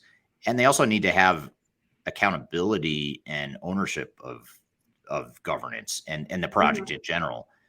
Too often executives want to pass off the project or delegate it to a team, which you do need to do to some degree. Obviously, executives aren't going to be involved in all the day-to-day stuff, but there are key decisions that they need to be involved in making. You can certainly take recommendations from your project team, from your outside consultants, from your system integrators or software vendors, but ultimately the executive team should be the ones to decide that, yes, we are going to change our processes in these ways, or no, we're not going to do that. Here's sort of where we need to pivot in our strategy. So you need to have that governance set up, or else what'll happen is they'll look up one day and, a year or two have gone by on the project and all the status reports were all green, showing a green, healthy status. And then all of a sudden everything's red. There's all these problems now. Or you end up waking up or looking up one day and you don't like the way the transformation has been laid out or rolled out, and it's not aligned with what you had in mind as a strategic or as an executive team. So that's why it really does need to start at the top, although the governance needs to include multiple layers within the organization throughout the decision making and the role and responsibilities as well. Absolutely. Well, this is such a great discussion. And I definitely think that for our content development, we'll pull a lot of these pieces and put them on our YouTube shorts and our TikTok videos, as well as you do a lot, Eric. But I highly recommend, as I mentioned, following these stakeholders or connecting with them in some way. And if you do have questions about this, please feel free to reach out. Also, a link in the description. You can download our implementation readiness framework. We also have our quality assurance framework, which I think is also a really a good piece to look at. And then our digital transformation work streams. So all of those templates and packaging is available below. And I'd also like to reiterate, thank you for putting up with my daughter as we went through that conversation, as it's early here in the United States. And my husband, who also works for Third Stage, is traveling. So, we're doing the best we can in that situation. She just needed to be involved. So I felt like she had a lot to say, but she couldn't quite find the words about digital transformation strategy and planning. I knew there's maybe next time we'll have her as a spoken guest or a speaking guest on the show. Absolutely. Yeah, it was funny because Emma Romoff, who's also an influencer in the digital transformation space, she's my age, younger mom, and we were actually doing a TikTok content collaboration about the similarities between parenting and digital transformation. So after that, I was filming in the car with them and the dogs, and they were like, "What are we doing? Like, first we're on camera for transformation ground control. Now we're on TikTok. Can we please just go get a cake pop?" So right. Yeah, why does life have to be so complicated? I know, right? Why are we always doing content development? But yeah, if you do follow us on TikTok, you'll kind of see those fun sort of lifestyle pieces that we like to, humanize ourselves at Third Stage, because it's a huge part of our brand. We are here to be your advocates and make sure that we understand your business and understand your culture. And we do that through really caring about our clients. Yeah, absolutely. Well, good. Well, yeah, we're gonna shift gears and bring on our next guest. Without Meadow this time. It'll just be our next guest. But Meadow, we'll save her for next time.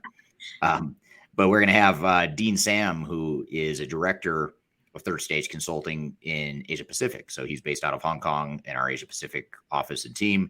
And he recently gave a presentation at our Digital Stratosphere online event, which, by the way, you can go watch all the sessions that we did at that event at stratosphere2022.com. So just go to stratosphere2022.com. You can see this and all the other streams or presentations that were given in that event. But we're going to play you a clip from his presentation about creating a target operating model. And it ties in pretty nicely with the previous panel discussion, because we dive into sort of that blueprint or that future state of what your organization is going to be, what you want to be when you grow up. And a lot of what we talked about within the readiness and planning phase of our project was based on that. You've got to define your future state processes, your future state organization, what the workflows are going to look like, all that good stuff. And that's a really critical part of readiness as well. So we're going to have Dean on the show. We'll take a quick break and we'll be right back with more Transformation Ground Control.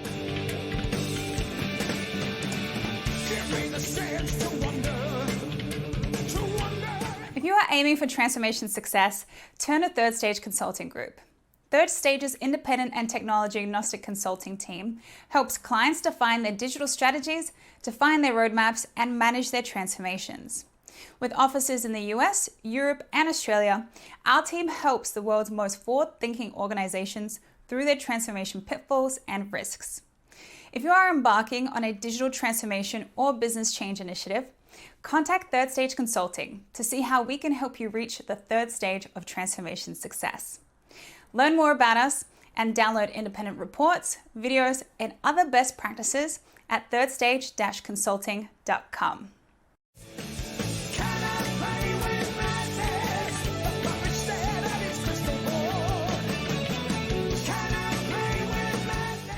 Hello, welcome back to Transformation Ground Control, episode number 79. My name is Eric Kimberling, here with Cheatham. You can find new episodes every Wednesday on LinkedIn, YouTube, and all the audio podcast platforms. And wanted to bring on or introduce our next guest, which is Dean Sam, a director of Third Stage Consulting in Asia Pacific, based out of Hong Kong. And he gave a recent presentation that we recorded that was focused on building a target operating model as part of your digital transformation.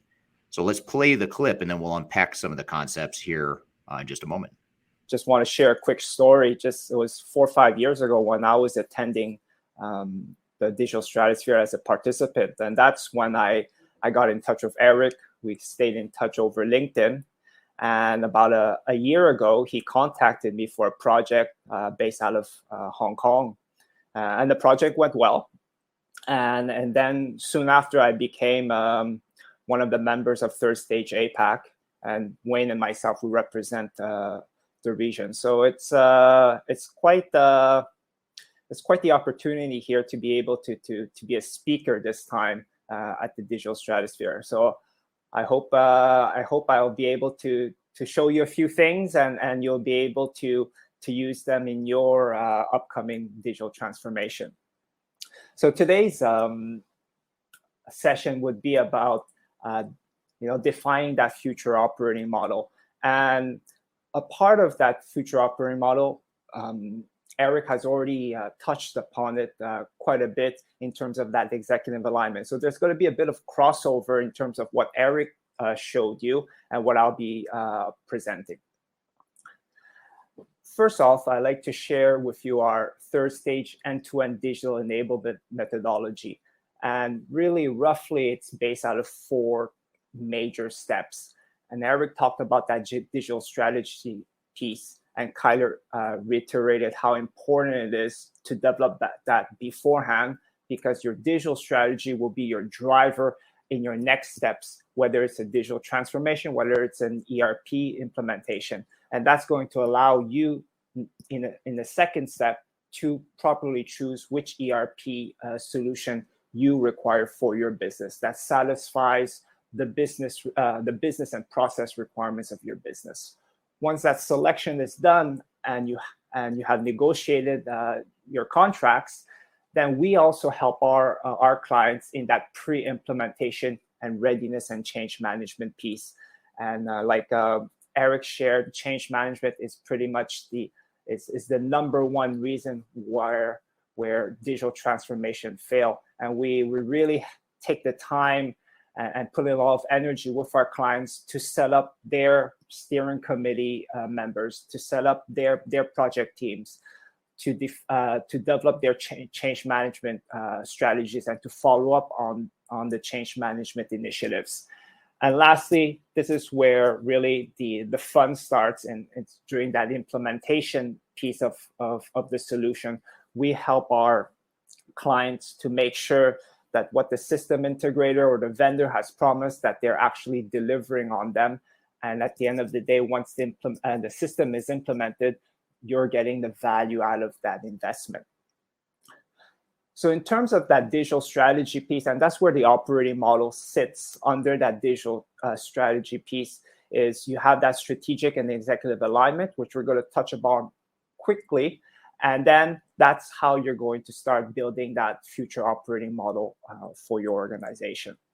So those are the 2 main work streams for this presentation on the digital strategy. As you've seen earlier in Eric's presentation, there were other work streams that fell under that digital strategy piece. So what are the outcomes from not having a digital strategy? I think that's important. If we take away that digital strategy from that end-to-end digital enablement methodology, what do you get out of it? Well, firstly is your solution, there's a good chance that your solution doesn't capture that end-to-end or multifunctional processes in order to deliver business outcomes. Because a digital strategy looks at the organization as a whole and how they should be connected. But when you look at it only at a technology point of view or at an ERP point of view and looking at the modules, you're not going to get that interconnectivity that you require, because you're going to be looking more at the modular point of view of the solution.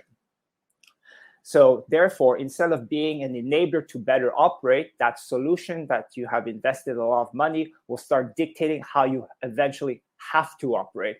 And I think we've heard and we've seen that kind of outcome maybe in your current organization or in past organizations, where, oh my goodness, the solution can't do this, so I have to work around the solution, or I have to highly customize the solution because that interconnection, that information interconnection isn't there between the modules. So therefore, the solution actually dictates on how you have to operate. And that's the reason of why having a digital strategy and an operating model is so important.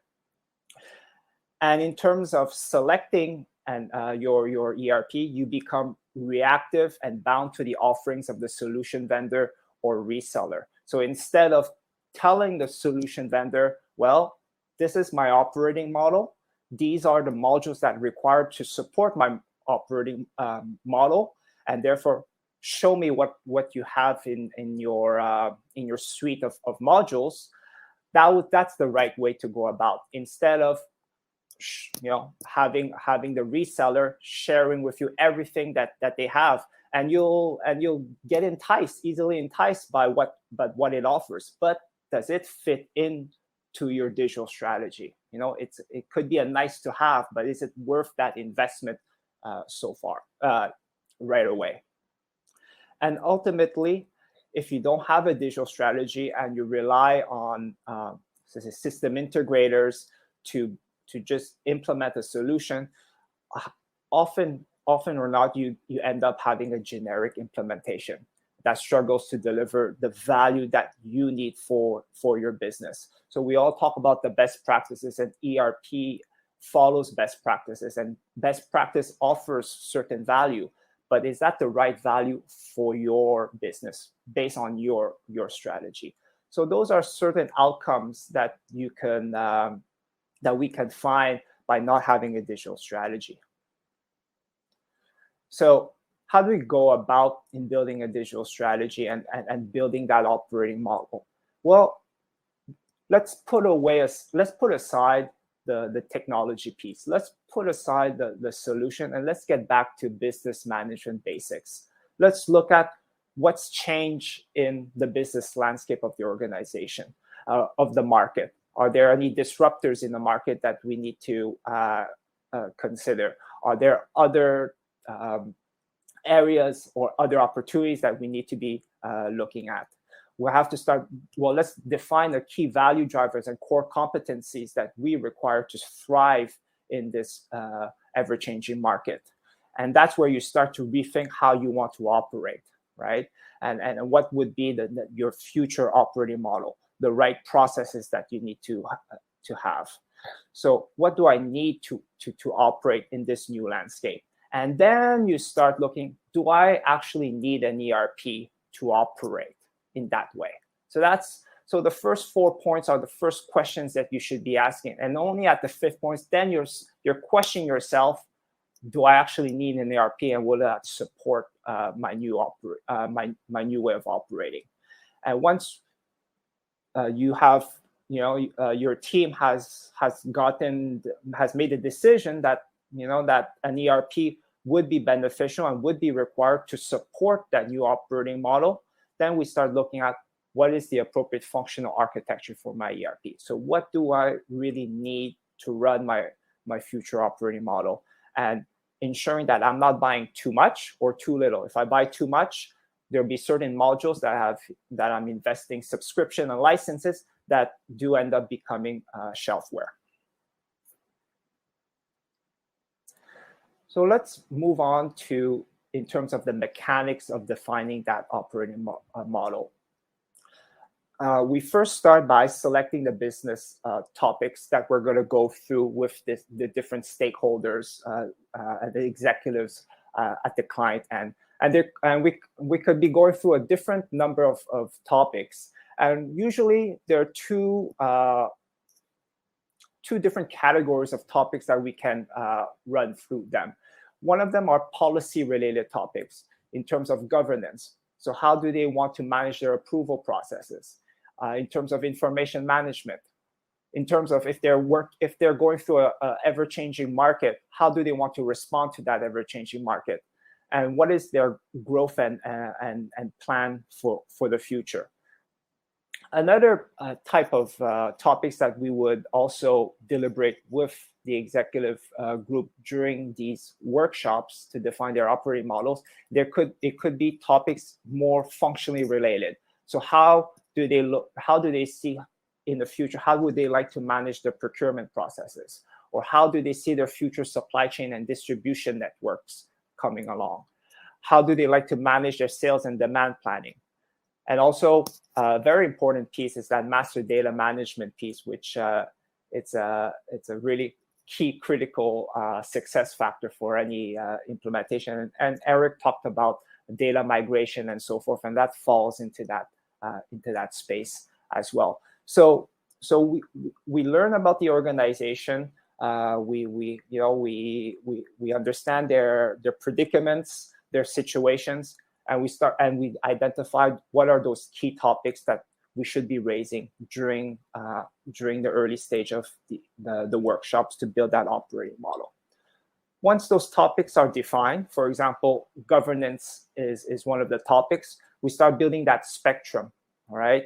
And we're looking at, and we start defining at both ends of the spectrum, what does it represent?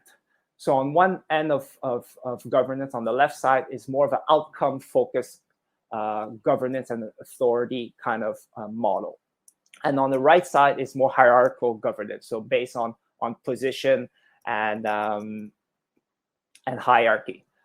And also, what we provide to the stakeholders is, well, some certain descriptions or model delivery observations on what do these spectrums, each end of the spectrums represent. And in this case, we're outlining what are the pros and cons.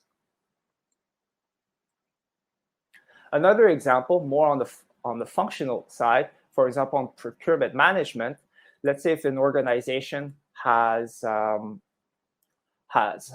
through certain mergers and acquisitions, and so they want to combine certain entities, and they want to see what is the best way to manage procurement at the group level between all these entities. So we'll look at different type of models that could exist, whether it's a centralized model that everything is done from a centralized office, or a decentralized model where each entity or each site manages their own procurement, or you want something that's more hybrid, where you have certain roles and responsibilities sitting at the group level, and maybe more on the strategic side of procurement. And then you have at the entity level, at the site level, that are managing more the operational day-to-day side of purchasing. So we will provide those model delivery observations just to help build clarity of what do these spectrums represent. And from there, we ask the stakeholders to plot their current state points along the spectrum, as well as their future state points. So the current state are the red dots, and the future state are the green dots. As you see in governance, one of the outcomes that we can find is you have certain executives that are very much aligned in terms of where they are currently, in terms of their governance model, and where they want to be, and they want to move more to an outcome-focused driven model. So therefore, providing ownership provide ownership to the different users, so they can make the decisions, and not always having to go through different reporting lines to get approval, which could stagnate growth, and which could stagnate stagnate the speed of business. Another example that we could find is, well, there's quite a difference between the views of different executives of where they currently stand and where they want to go, and that's where we have to talk it out. And it's better to have this kind of visualization where you see different executives being not being aligned, because this is where they need to talk it through. What are the pros and cons to go decentralized and centralized? And that's the purpose of those workshops. And at least you get that done now before you implement, for example, that procurement module for your ERP. We're here at Dean Sam talking about future state target operating models within digital transformation. We're going to continue the conversation when we return. We'll be right back with more Transformation Ground Control.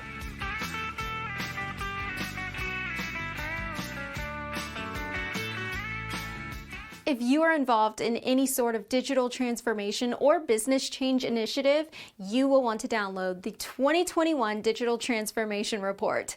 With its comprehensive overview of business and technology trends and best practices, this report is a must-have guide for any transformation project or executive team. Download this free report by visiting Third Stage Consulting at thirdstage-consulting.com.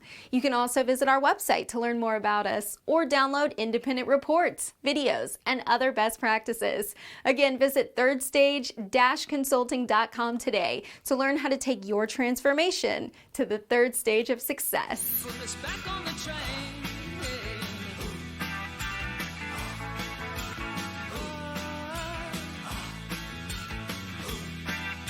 Hello, welcome back to Transformation Ground Control, episode number 79. My name is Eric Kimberling with Kyler Cheatham, and we are here with Dean Sam talking about target operating models within digital transformation. So once those discussions have been made during those workshops, and what's required to achieve the future state, we usually record all these sessions, because there's a lot of information that comes out from all those stakeholders, and we re-listen to these to what they've shared and what are their views, and we help start articulating what are the operating principles. And the operating principles is really what drives or what defines that future operating model. So a definition of what is an operating principle they are executive statements to provide guidance and influence new ways of working, to support transformation initiatives aimed at delivering benefits and realizable outcomes. So they're actually statements or guidelines by the executive on how we should be running the business, how we should operate the business. And those are very, very powerful, because it gives them now a solid framework, a solid basis to drive the next steps of the digital strategy. And here are certain examples of operating principles that came out of the governance topic. One of them is, we have the appropriate risk-based controls for approvals and sign-offs, considering the relevant governance framework of each business unit. Another one is, we have clear definition of roles accountable for approvals and sign-offs, thus limiting excessive multi-level approvals. So those are clear statements on what the executives are looking for in terms of managing their governance model. In terms of procurement management, one of the principles is we centrally manage our supplier relationships to leverage strategic partnerships and to evaluate our supplier base through a consolidated vendor performance reporting system. So this is where they really want to go into a consolidation mode, a centralized mode to manage their entire pool of suppliers. And during this exercise, we usually get out of 2 or 3, or it could be 4 different principles out of each topic.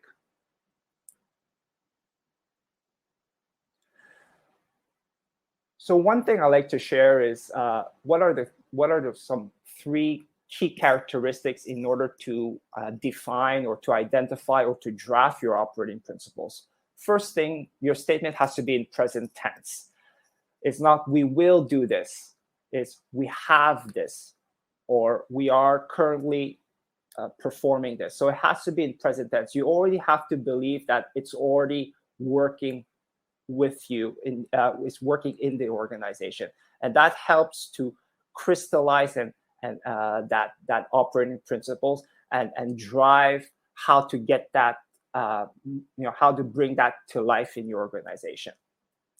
The next piece is that operating principle serves for the executive team and steering committee, serves as a clear indicator that the ERP implementation project is on the right track to achieving its objective. So those, like I said earlier, those are the basis and framework to drive your next steps in your digital strategy or your ERP and digital transformation journey.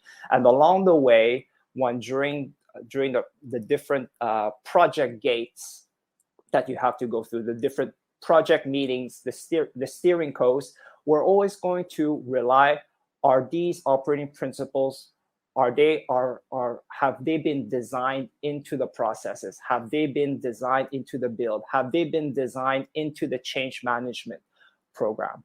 And that's all the steering committee and executive should be looking at in terms of knowing that the ERP investment is going towards the right direction. So those operating principles is a very strategic way of defining your digital strategy. And at the end, once the solution is delivered, the project is completed, the principles is basically it's have you ticked off that principle? Is it recognized as being delivered? Yes or no? And it's very easy to identify if it's in the ticked off or not at the end of the day. So those are those three characteristics that we feel are important in terms of defining or writing up a well-written operating principle. And Dean, I wonder if we can jump in with just a few of these questions here in the questions and answers area. I think this is a good time to address one of our top voted questions here, which is the obviously digital transformation is a big journey, workshops, projects, sub-projects, meetings, interviews, and so on. At what point or at what circumstance do you meet the most resistance or fatigue on the client side when you participate in a project? Can you help us understand that? In terms of fatigue, I would say change management is a very stressful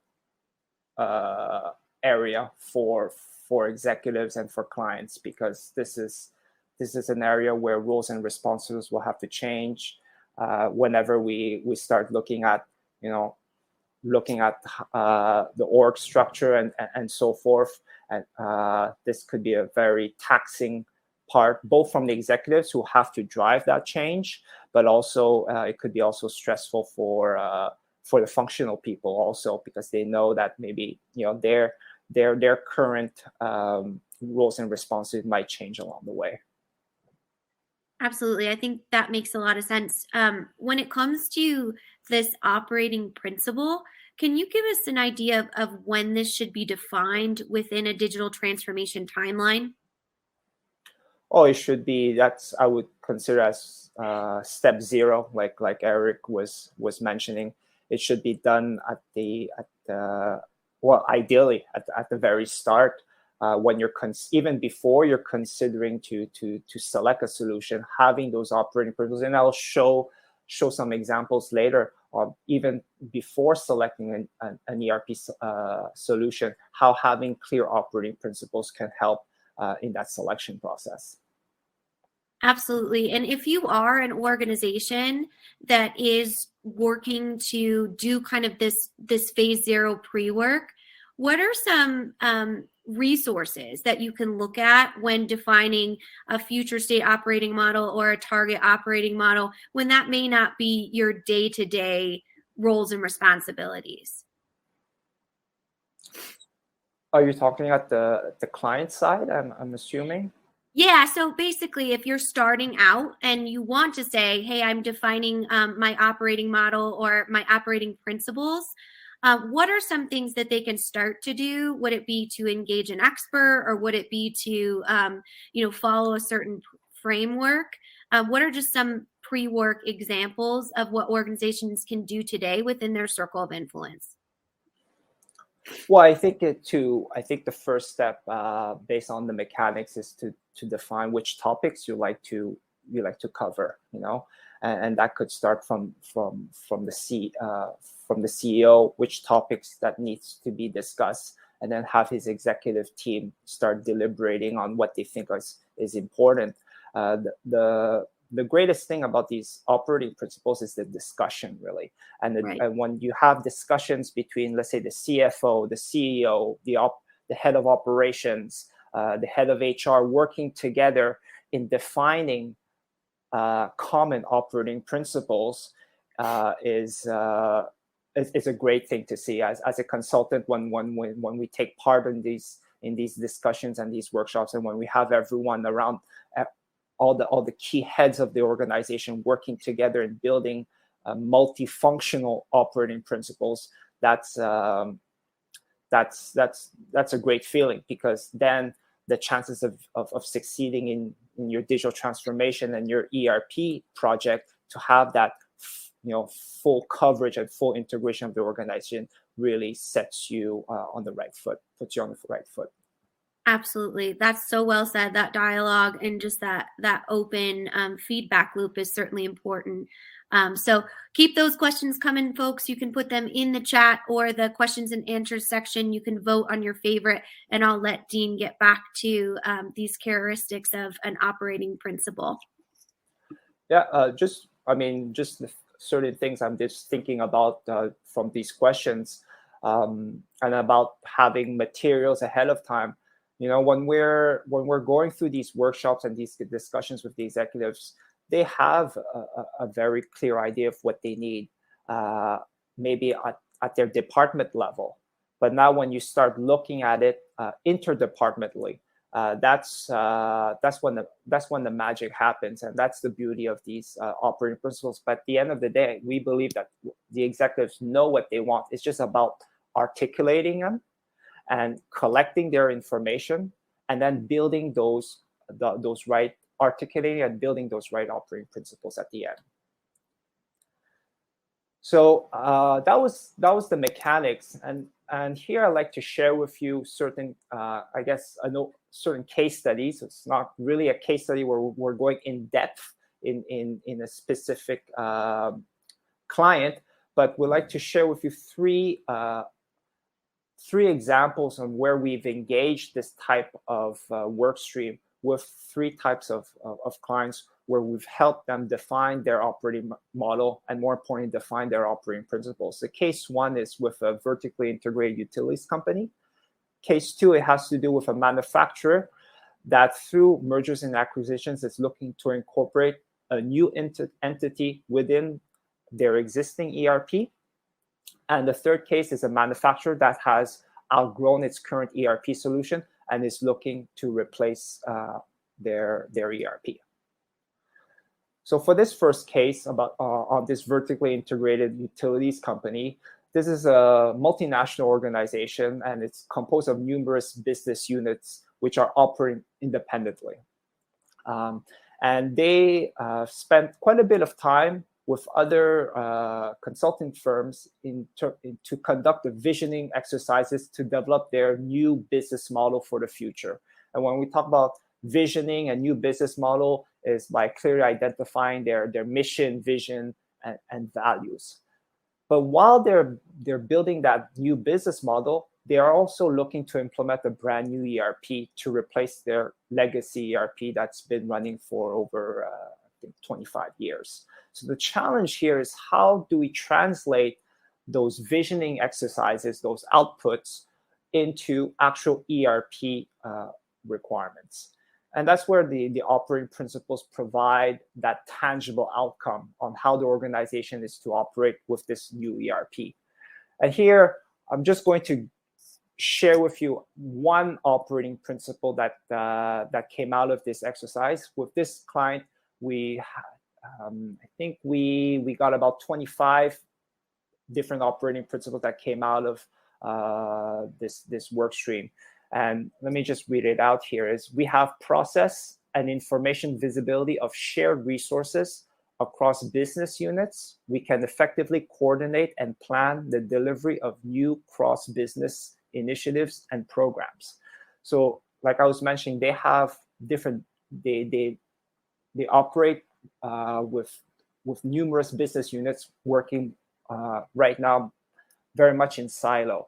And in their new ERP requirements, there needs to be process and information visibility between these business units, because in their new way of working, they'll have more initiatives, more projects that cut across those different business units. So their ERP needs to be able to do the same. So I think this is one very nice example in terms of the executive sharing what they require for their ERP. So during the steer codes, during the QA, the delivery assurance meetings, executives can say, how do these business units connect while we're going through a cross-business initiative? Those simple questions will make sure that we have the right answers, and that the system is being well designed accordingly. We're here with Dean Sam talking about future state target operating models within digital transformation.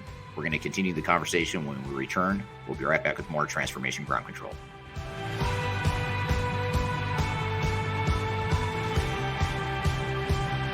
If you are aiming for transformation success, turn to Third Stage Consulting Group. Third Stage's independent and technology agnostic consulting team helps clients define their digital strategies, define their roadmaps, and manage their transformations. With offices in the US, Europe, and Australia, our team helps the world's most forward-thinking organizations through their transformation pitfalls and risks.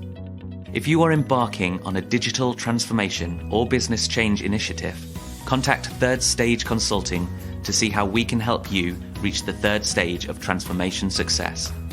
Learn more about us and download independent reports, videos, and other best practices at thirdstageconsulting.com.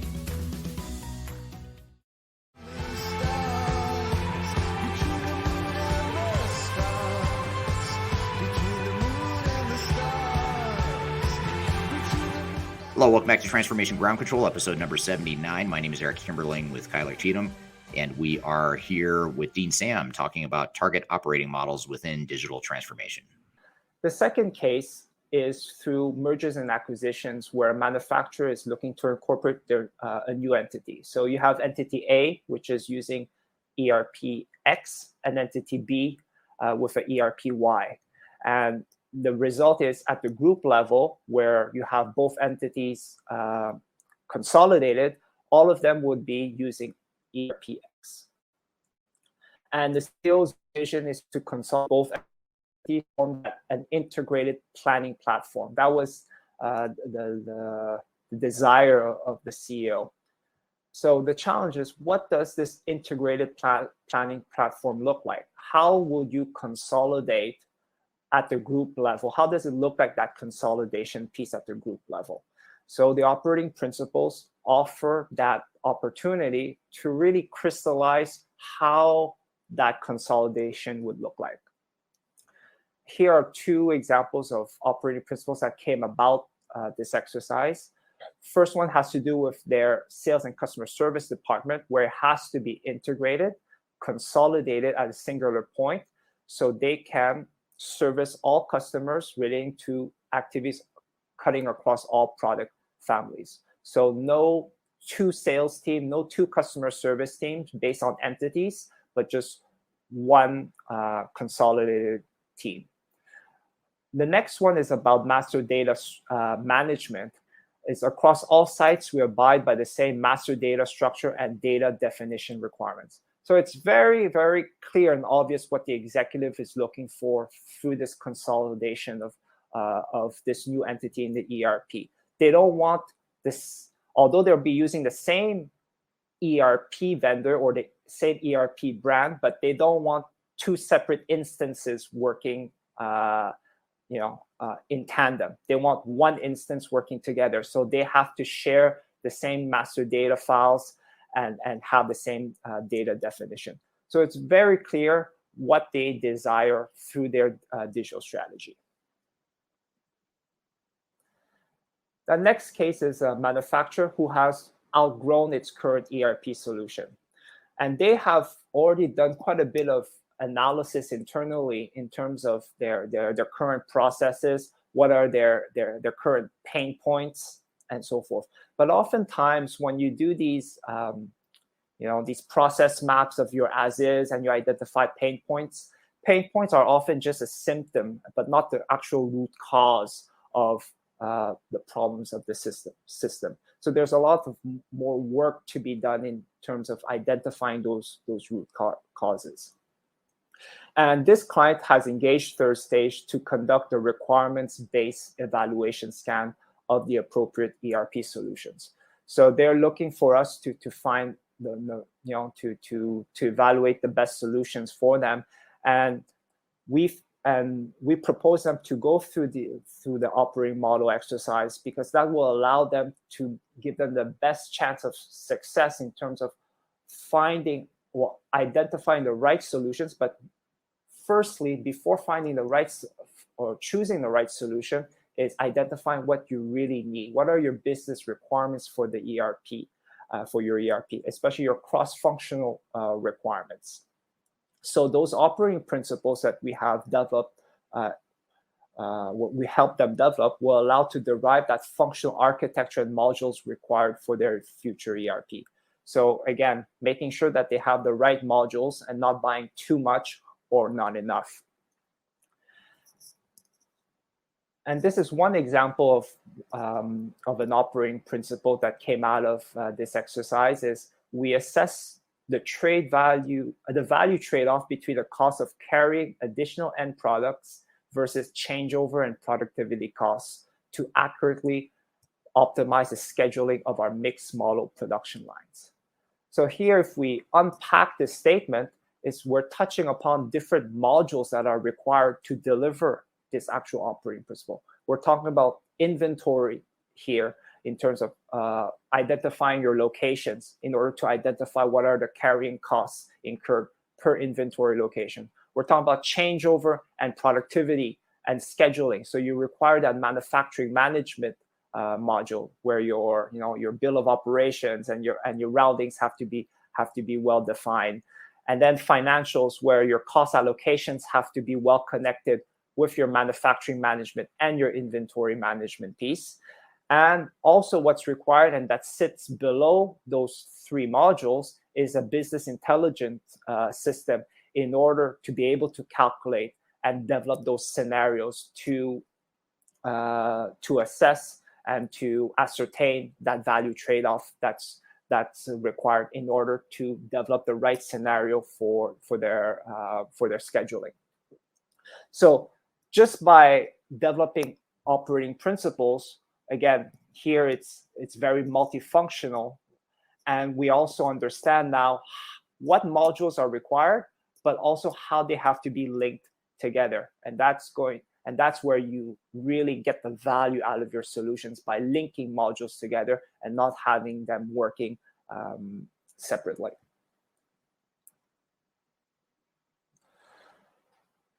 So the key inputs of the operating principles are huge, because they're inputs to the other pieces or the other initiatives in our digital enablement methodology. So we've shared about the ERP selection piece with the case 3, where the manufacturer has outgrown their solution. So that operating model defines what modules are required, what functional architecture is required. And then you can start evaluating the different options of solutions based on how each solution scores in terms of their robustness and functionalities of every module. So you have a clear framework or a clear evaluation grid on how you go about your ERP evaluation process. So and you can quantify it, and that's really important. Next is that pre-implementation readiness and change management. And actually, with one of the clients that we've shared in one of those 3 cases, they were very, very how can I say, they saw a lot of value out of those operating principles, and they have continued to engage with us in order to implement those operating principles in their change management initiatives. And that's where we're embarking with our change management consulting and working with their teams in order to realize those operating principles. And a last piece is that implementation project and delivery assurance. And like I've mentioned, those operating principles become the basis of the executive team and the board members of those organizations to see if really the project is it on the right track? Is it going to deliver the right business outcomes that we're expecting at the end of the day? So they become really great guidelines to the senior management. And finally, I'd like to finish off with this slide about the takeaways from having a digital strategy. And if you recall earlier in the beginning of my presentation, I talked about the outcomes of not having a digital strategy. And one of the outcomes is not being able to capture end-to-end or multifunctional processes in order to deliver business outcomes. But when you have these principles, those principles are already designed specifically to deliver an outcome. And that's what's great about those principles. They've already written out. It's not a aspirational kind of goal you're providing. Those principles are actual statements that they can be ticked off and said that they were actually delivered in the business. Also, those principles are naturally based on cross-functional discussions between the executive team. And we cannot build principles just by having one or two individuals around the table. You require a team that covers all aspects of the organization. One of the challenges or problems without a digital strategy is, well, the system is not enabling you to better operate. And at the end of the day, the solution dictates on how you're operating. But by having those principles as the executive guidelines, they drive your future processes to build the solution. And that's what's so great about those principles is they will drive how your future processes should be defined. And you eliminate those system workarounds and those and having a system that's that's highly customized, because thanks to those principles, you have already taken consideration what are the different interconnectivity requirements that are required in your ERP platform. Just like the example earlier, where we understood from one principle how the financial module should be connected to the inventory module and how it should be connected to the manufacturing module to better schedule production. Next is become what you're no longer reactive and bound to the offerings of the solution vendor or reseller, because now you can tell them you can tell them confidently, these are the modules that I require. So show me those modules, and now you can start seeing the modules that you really need to be delivered in your business. And ultimately, here, the last challenge is you end up with a generic implementation that struggles to deliver value. And I think this is the most important takeaway. Those principles are not just based on best practices or vanilla processes that ERP offer, but those principles are developed by your organization and for your organization only. So they become your actual DNA on how you want to operate. So no one can take that away from you, because they were developed by you only, and you own those principles. So really, you're building the right processes and you're building the right solution design to meet your actual business requirements, not the business requirements that are coming from simply from an out of the box ERP, for example.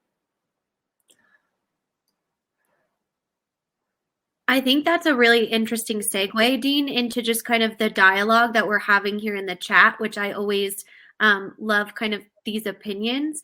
So I'm going to start with that, and then I'll go back to a few other questions that people had.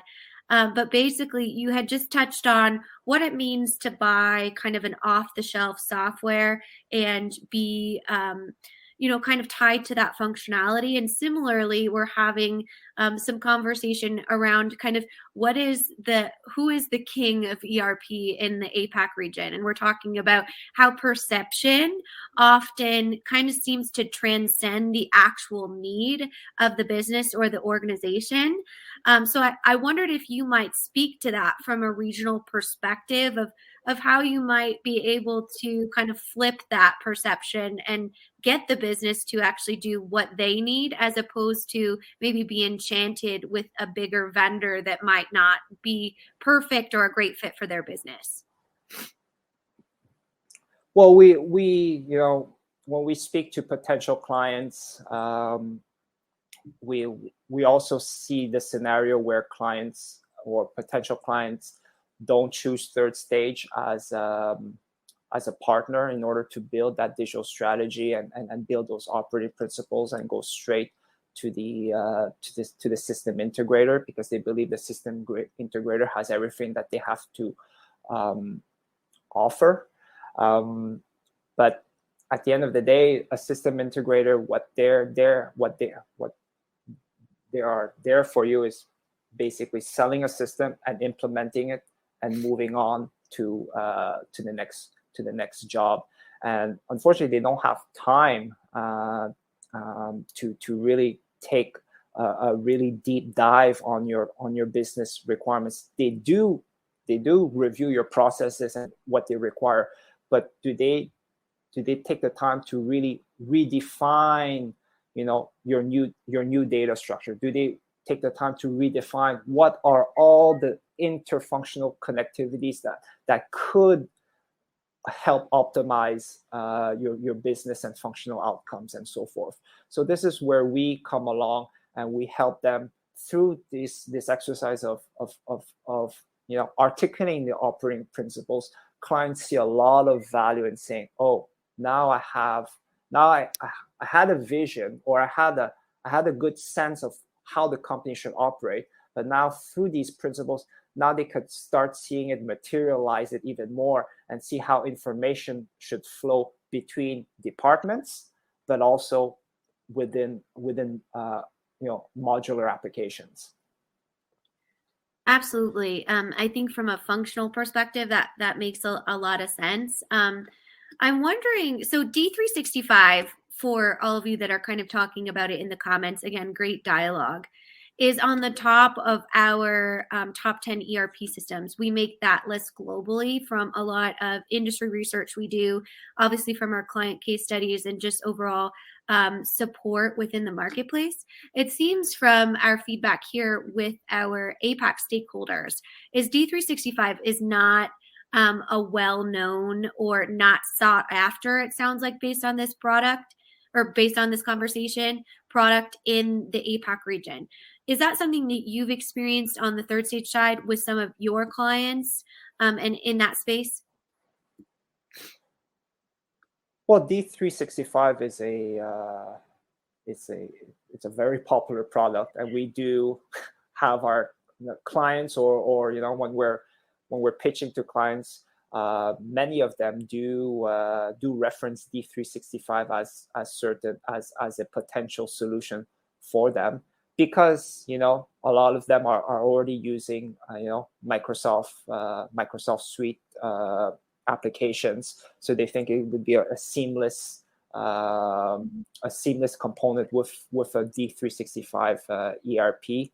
But it's a big monster as well. D365, it can cover quite a lot of functionalities and a wide breadth of processes.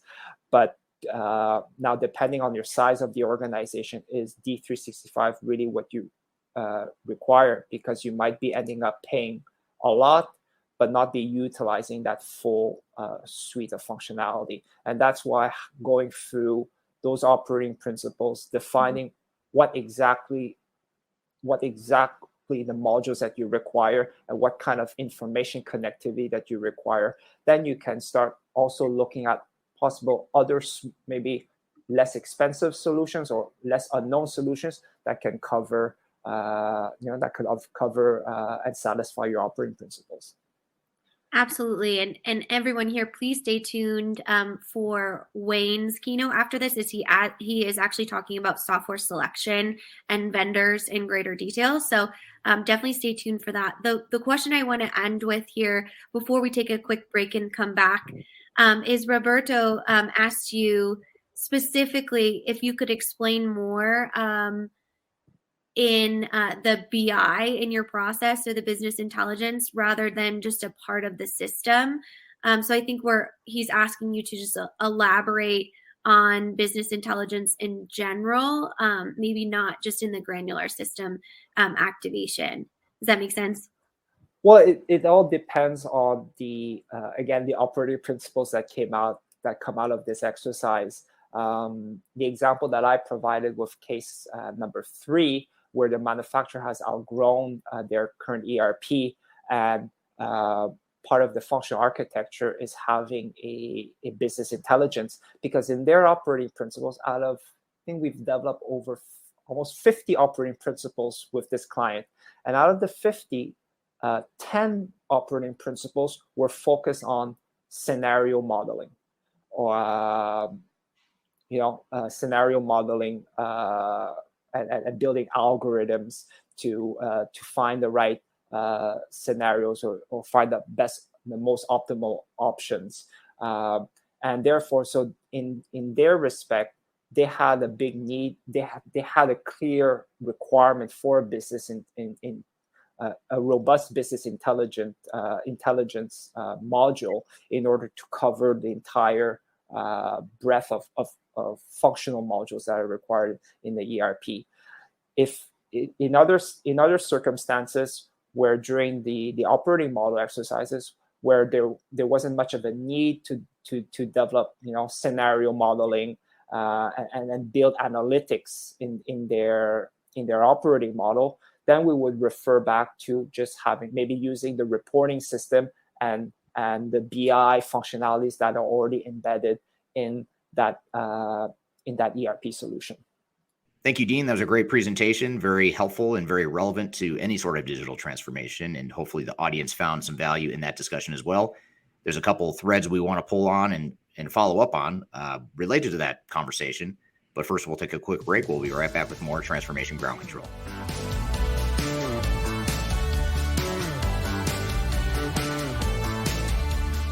Hi, this is Eric Kimberling, the CEO of Third Stage Consulting, and we recently hosted our Digital Stratosphere 2022 virtual event. It's 3 days of packed content related to digital transformation best practices, about 16 or 18 different workshops and different speakers that are presenting on different topics, everything you need to know about transformation. The bad news is if you missed that event, the event's over. The live event already happened. But the good news, if you've missed it, or even if you did attend it and you want to see replays or you want to catch the sessions you missed, you can do that now by going to stratosphere2022.com. Go to stratosphere2022.com, register. All you have to do is put in your name and email address, just a few fields. You get immediate access to all the recordings, and the recordings cover everything from digital strategy, software selection, organizational change, process improvement, architecture, data migration, cloud, trends in the industry, how to avoid failure, some of the legal aspects to think about, contractual aspects to think about as it relates to your transformation. All that is stuff that you'll get by registering for Stratosphere 2022 replay. And again, go to stratosphere2022.com and you can listen to all the replays of all the workshops that you might have missed at the event. So hope you check it out, and thanks for listening. We'll see you soon.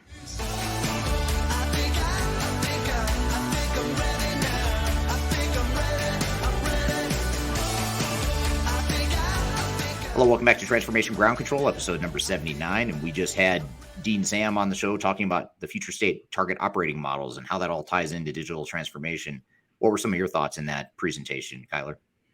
Yeah, well, I always love Dean's presentation. And if you do want to follow along from his PowerPoint, we'll go ahead and link that below. Again, you can download that from our website because he does have some very cool animations in there and kind of showcases how the target operating model structure works in a very visual format. So for our audio listeners, we will link that below. But something I wanted to ask you, Eric, when we talk about our, will be as is type of different comparison there, how do you know if you do need a new target operating model? Like, how do you tell if yours is very stressed or there is time? It's time to kind of go through the exercise that Dean laid out. Well, I don't want to say that you always need it, if you're going through a transformation, but I would say most of the time, an overwhelming majority of the time, when we're working with a client, on the surface, the problem is that they've outgrown their technology. It's outdated. They can't keep up, or the technology can't keep up with the business needs, or in some cases, the software vendor is forcing the client onto a new technology in the cloud or whatever the case may be. But when then we peel back the onion and you really look under the hood of what's actually happening, usually it's not the technology necessarily that's the problem. It's that you've got broken processes, you're not organized well. Yep, you could benefit from new technologies and better tools, of course, but there's usually a lot more to it than the technology. And so the operating model in many cases becomes really the foundation for all the other stuff that happens in a transformation, including the technology work stream, the organizational change, and the people work stream, because now you've defined what we're going to be when we grow up operationally, which then influences and feeds into what we're going to be when we grow up organizationally in terms of roles and responsibilities and reporting relationships and process, day-to-day processes and all that stuff. So it really is a foundation for everything you do in a project. And if you just focus on the technology and you sort of skimp over the operating model piece of it, you're really operating with a real shaky foundation. You don't, in many cases, you just don't have a foundation. So you end up flying blind and trying to deploy technology just in the way that your software vendor thinks might be best for your business versus what, you know to be best for your business. And that leads me to my next question. We kind of talked about the prioritization structure. So target operating model, obviously the overall, at least loose structure needs to be defined when having that software conversation. What's the balance between having a software solution, specifically an ERP, that isn't going to do everything that you want it to do? Maybe it will 1% of the time, but likely there's going to be shifting that you need to kind of meet the software in the middle. What's the balance that should look like? And how does an organization know if they're losing too much of their identity in that target operating model because of a wrong fit software? Well, that's a great question. I mean, you just sort of laid out a case for why you should do at least some of that target operating model work before you select technology, because then you're going to select the technology that best fits the future state, not where you are today necessarily. I was just talking to a client of ours earlier today that we did work with last year in 2021. And we had come in and they had asked us to do a very tactical sort of a project where we just assessed the current processes and systems against their current state needs, and did a great job. We like the client likes us, but the project never went anywhere. The client just said, "Oh, okay, well, we're just going to kind of keep things the way they are." But then today, the CEO and I had a call, and they've sort of changed direction. Now they're getting more aggressive in their growth plans, and they've got more of a strategic vision of what they want to be, which is very different than the way we are today. So now they've asked us to re-engage to now kind of bring it up to another level of strategic focus. And I think you see that a lot with organizations. They think tactically, they're kind of stuck in the way things have been over time.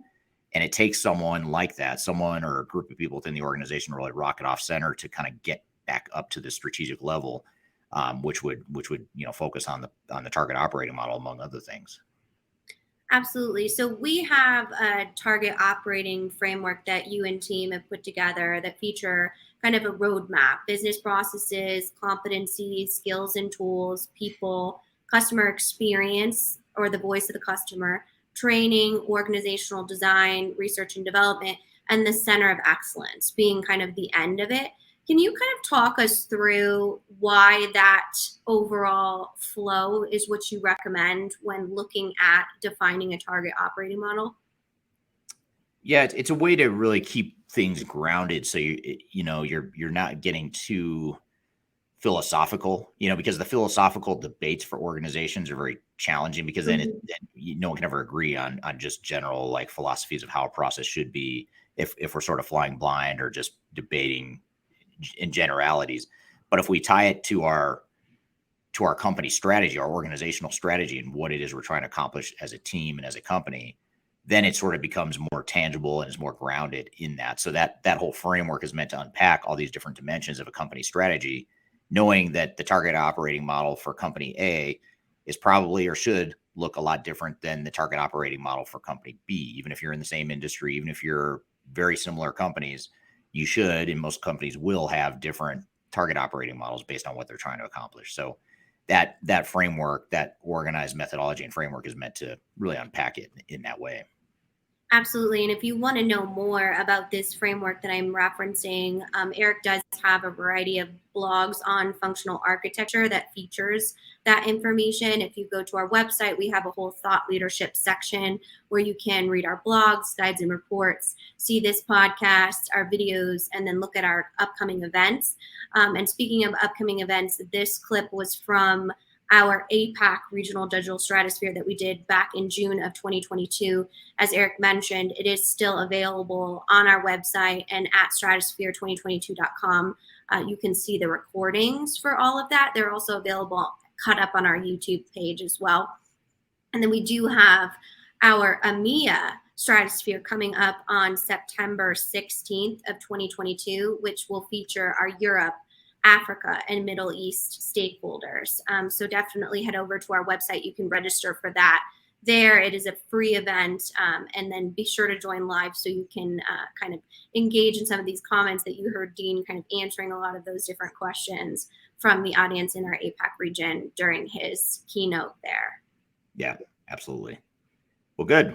Well, thanks for the heads up on that upcoming event and being able to access the past events as well. I think that's hopefully a good resource for a lot of people listening here today. And thank you for listening to today's podcast. We really appreciate everyone joining here today. Thank you for being here as always, Kyler. We look forward to seeing you next Wednesday. Every Wednesday, new episodes on YouTube, LinkedIn, Facebook, Twitter, and all the audio podcast platforms too. So be sure to check us out wherever you prefer to watch or listen to podcasts. You can find us there. And I appreciate any help you can offer in getting the word out to more people about this podcast as well. So I want to thank everyone for being here. I hope you have a great week. We'll see you next week on Transformation Ground Control.